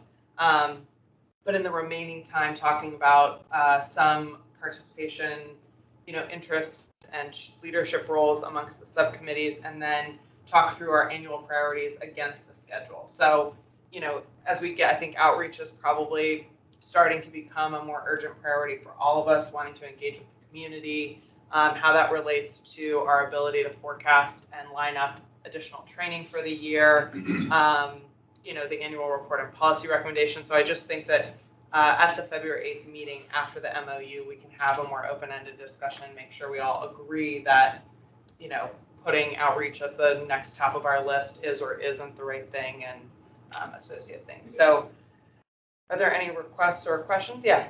Julie, I want to be clear. Did you say that a subcommittee meeting can count towards the 11 mandatory? I think we will treat them as separate, that we will have meetings where all of our attendance is sort of expected. The subcommittee approach will mean that if I'm happy to do whatever trainings we agree needed, but I don't have substantive input on what they are, I don't need to attend the training subcommittee meeting, right? And not be penalized or keep the rest of the people interested in having that discussion from being able to meet in groups of 3. Or person versus virtual. Yeah, exactly. Okay, that's great. So again, we're still sort of checking, just to sanity check that that's all going to be kosher, but that's our sense right now. Yeah, I think the input for planning out for the year is fantastic, and I would kind of keep those virtual meetings a little bit in our bank. Mm-hmm. Right. Well, I think that's why we want to look at annual priorities for the meetings is and then if we have 11 meetings before December and then nobody needs to have a holiday meeting, then we maybe don't need that one to be virtual, but we can get into a little bit more detail. I think when you look at what our schedule looks like with 11 meetings and then all of these other opportunities that probably around the report time, we'll probably have a couple of other, we might have a reporting or communications committee that meets more than that second time a month to make sure that we have enough time to develop and review all those inputs and make sure we have consensus. That may turn into another, sort of second monthly meeting where we all want to be here. So we'll track that as we go along, but I think forecasting it and making sure everyone has the ability to say, I don't want to prioritize that now or be valuable. For each, Go ahead. for each subcommittee, it's going to be a limit of 3 people, No. No? No, so that was sort of the idea is we can meet in groups as long as they're publicly It's to avoid accessible. turning it into a regular meeting, right? Right, well. At least the meeting portion, right? When you have 3 people or less, right? Talking. The problem that we have with 3 people, so if you, me, Dave, and Jim want to meet to talk about training, is we can't do that on Zoom separately because the public can't attend and they don't have notice. So by doing that and holding those meetings here, where, if Dave really wants to join, but he has to be virtual, that's not necessarily related to his attendance. Again, we need to sanity check sort of some of those stipulations. So we'll go over that as a sort of proposal in the subcommittees at the February 8th meeting. So everyone understands exactly how we're going to do it and who wants, but I think that will give us more flexibility to make sure that we, we don't have to have Dave and I meet, and then you and I meet, and then you and Jim meet, and then we all discuss it here. That's prevented us from being able to engage directly, on some of the issues of more substance, but without violating any of the spirit or letter of the. That sounds like a good idea. Julie, is this the last meeting slide? I think the last one is open inputs in case anyone else has. I want to make sure we have. So on the meeting dates about the forecast, and we didn't talk about this the other day, but how do I think we need to kind of take input from people so as we start mapping out weeks and months. I know we have, the set days that we have, but I think we want to have some time where we gather input for the rest of the year, summer vacations or different different things. At least give people input. Right. And so at some point, I mean, I don't know, Mummy, you might already have kind of a notional year, but I think before we put it in stone. Right. How are we gonna get input from everybody? So would you pull up this schedule? It's in the same file directory on Teams. I put out sort of the draft of, based on our current second and fourth Wednesday, what the date opportunities are, which ones of those will be formal meetings. I think we want to agree so we don't have, schedule movement. But for the other ones, whether we decide that they are this subcommittee or this subcommittee, whether we need more of them or less of them. Right here. Yeah. So for example, once we get this populated at February 8th, where everyone sort of has a forecast of, oh, I really need to make sure because I want to, go to the outreach, working group in February. And again, these are just drafts. This is not meant to be prescriptive, but we can aggregate those inputs. And then again, like towards the end where we look at, this will help us if we say, we want to start outreach. We also need to work on training. We also need to start our annual report.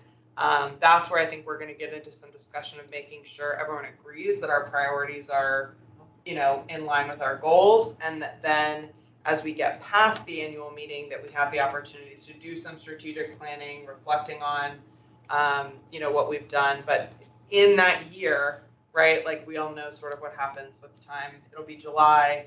We've got, policy recommendations to finish an annual report. We may have an outreach program that we're maintaining. Other investigation related things can come up. So I don't anticipate that we will finalize this as if it won't be changeable, but we'll review it sort of just like this, where 2 or 3 meetings out in each meeting, we'll sort of forecast, make sure everyone's still on the same page. But I think the goal will be that those 11 meeting dates that we choose, those will be our minimum. We'll have agreed to set those. If we want to add a meeting, we can do that a little bit more flexibly. If we want to move the other subcommittee sort of dates or arrangements, that will be more flexible. But this will give everyone the ability to plan for sort of our minimum commitment to each other of what we want to do and when, and how those are going to come together. Yeah, I think I was thinking about the virtual ones. Like this has kind of a sense of summer vacation, Right. Christmas. I think we need to get everybody's input. Right, kind of on exactly. that, Exactly. you We know, may not want to have. We may want to do the We may all not want to virtual, stipulate which will be all virtual, Exactly. so we can do that by ear. more kind of 2 for meetings out. our own kind of life, things like that as volunteers. Taking people's input. So the working groups are not, that's not mandatory to be there, right? Right. I think they probably will be called subcommittees. I just sort of put this together to get the dates Yeah. lined out. But yes, the attendance for those will be, different than the requirement for the COB, which is that you not miss more than 2, that you tell us in advance if you need to be virtual, et cetera. So once we get that all sort of set up, I think we can create a document where, just like the electronic meetings policy, we sort of have a common understanding. We can agree that we all like the way it's framed out and then go from there. Because we do have flexibility around those guidelines, but we also want to be in a, concurrence amongst ourselves.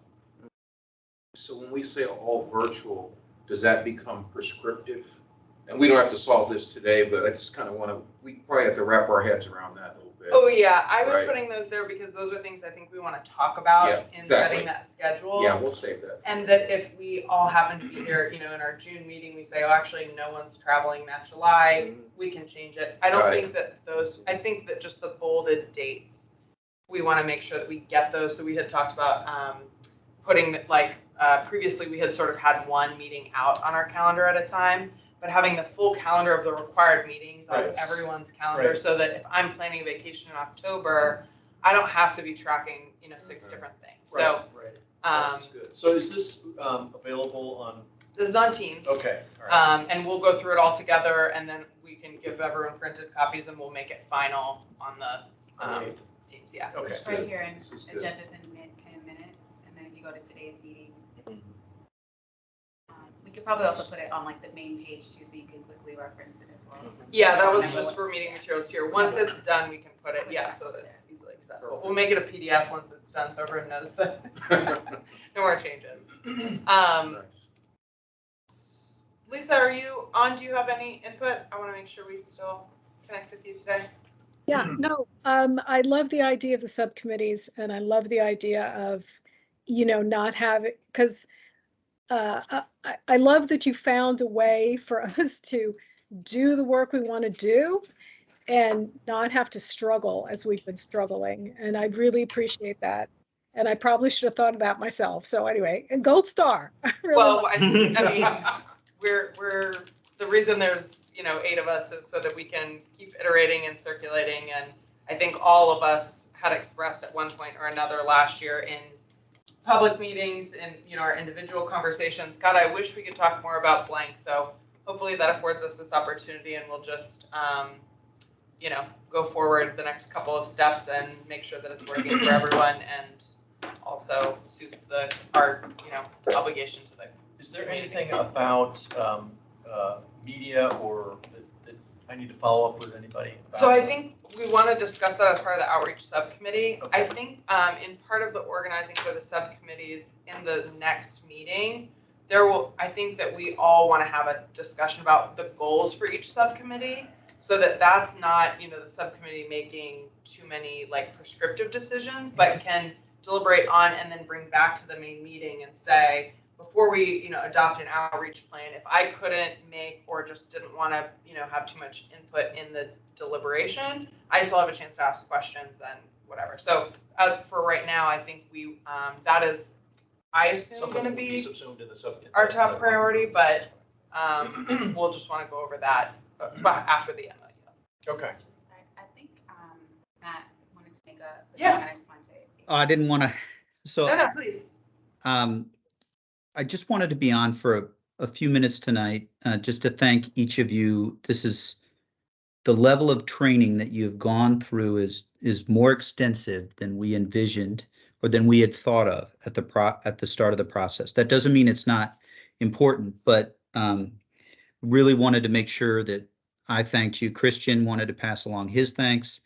I can tell you from being chair that he's busy enough these days, but he did want me to share his thanks in addition to mine. If you think about it, you're in reach of a key point.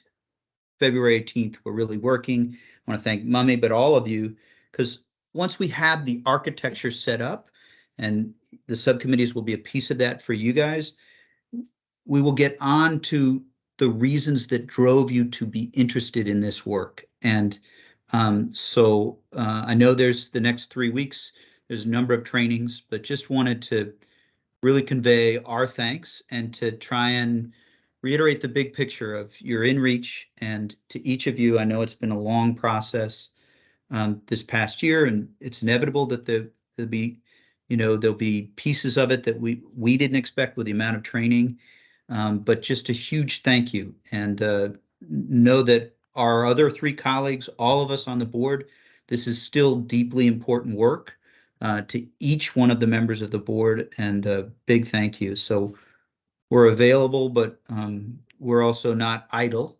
We're staying busy trying to do the rest of the work of being good board members. And the next 3 weeks, you'll hear plenty of what we're doing or not doing on housing, but your work is super important. So each of you know that you have our big thanks from Christian and I and the entire board for the work you're doing. In addition, it's great to see we added team members to help support, and Ian and so Mummy, and it's just thank you. And I hope that isn't too lengthy, but conveys heartfelt how much we appreciate what you're doing. Thanks for joining us tonight, Matt. We really appreciate that also.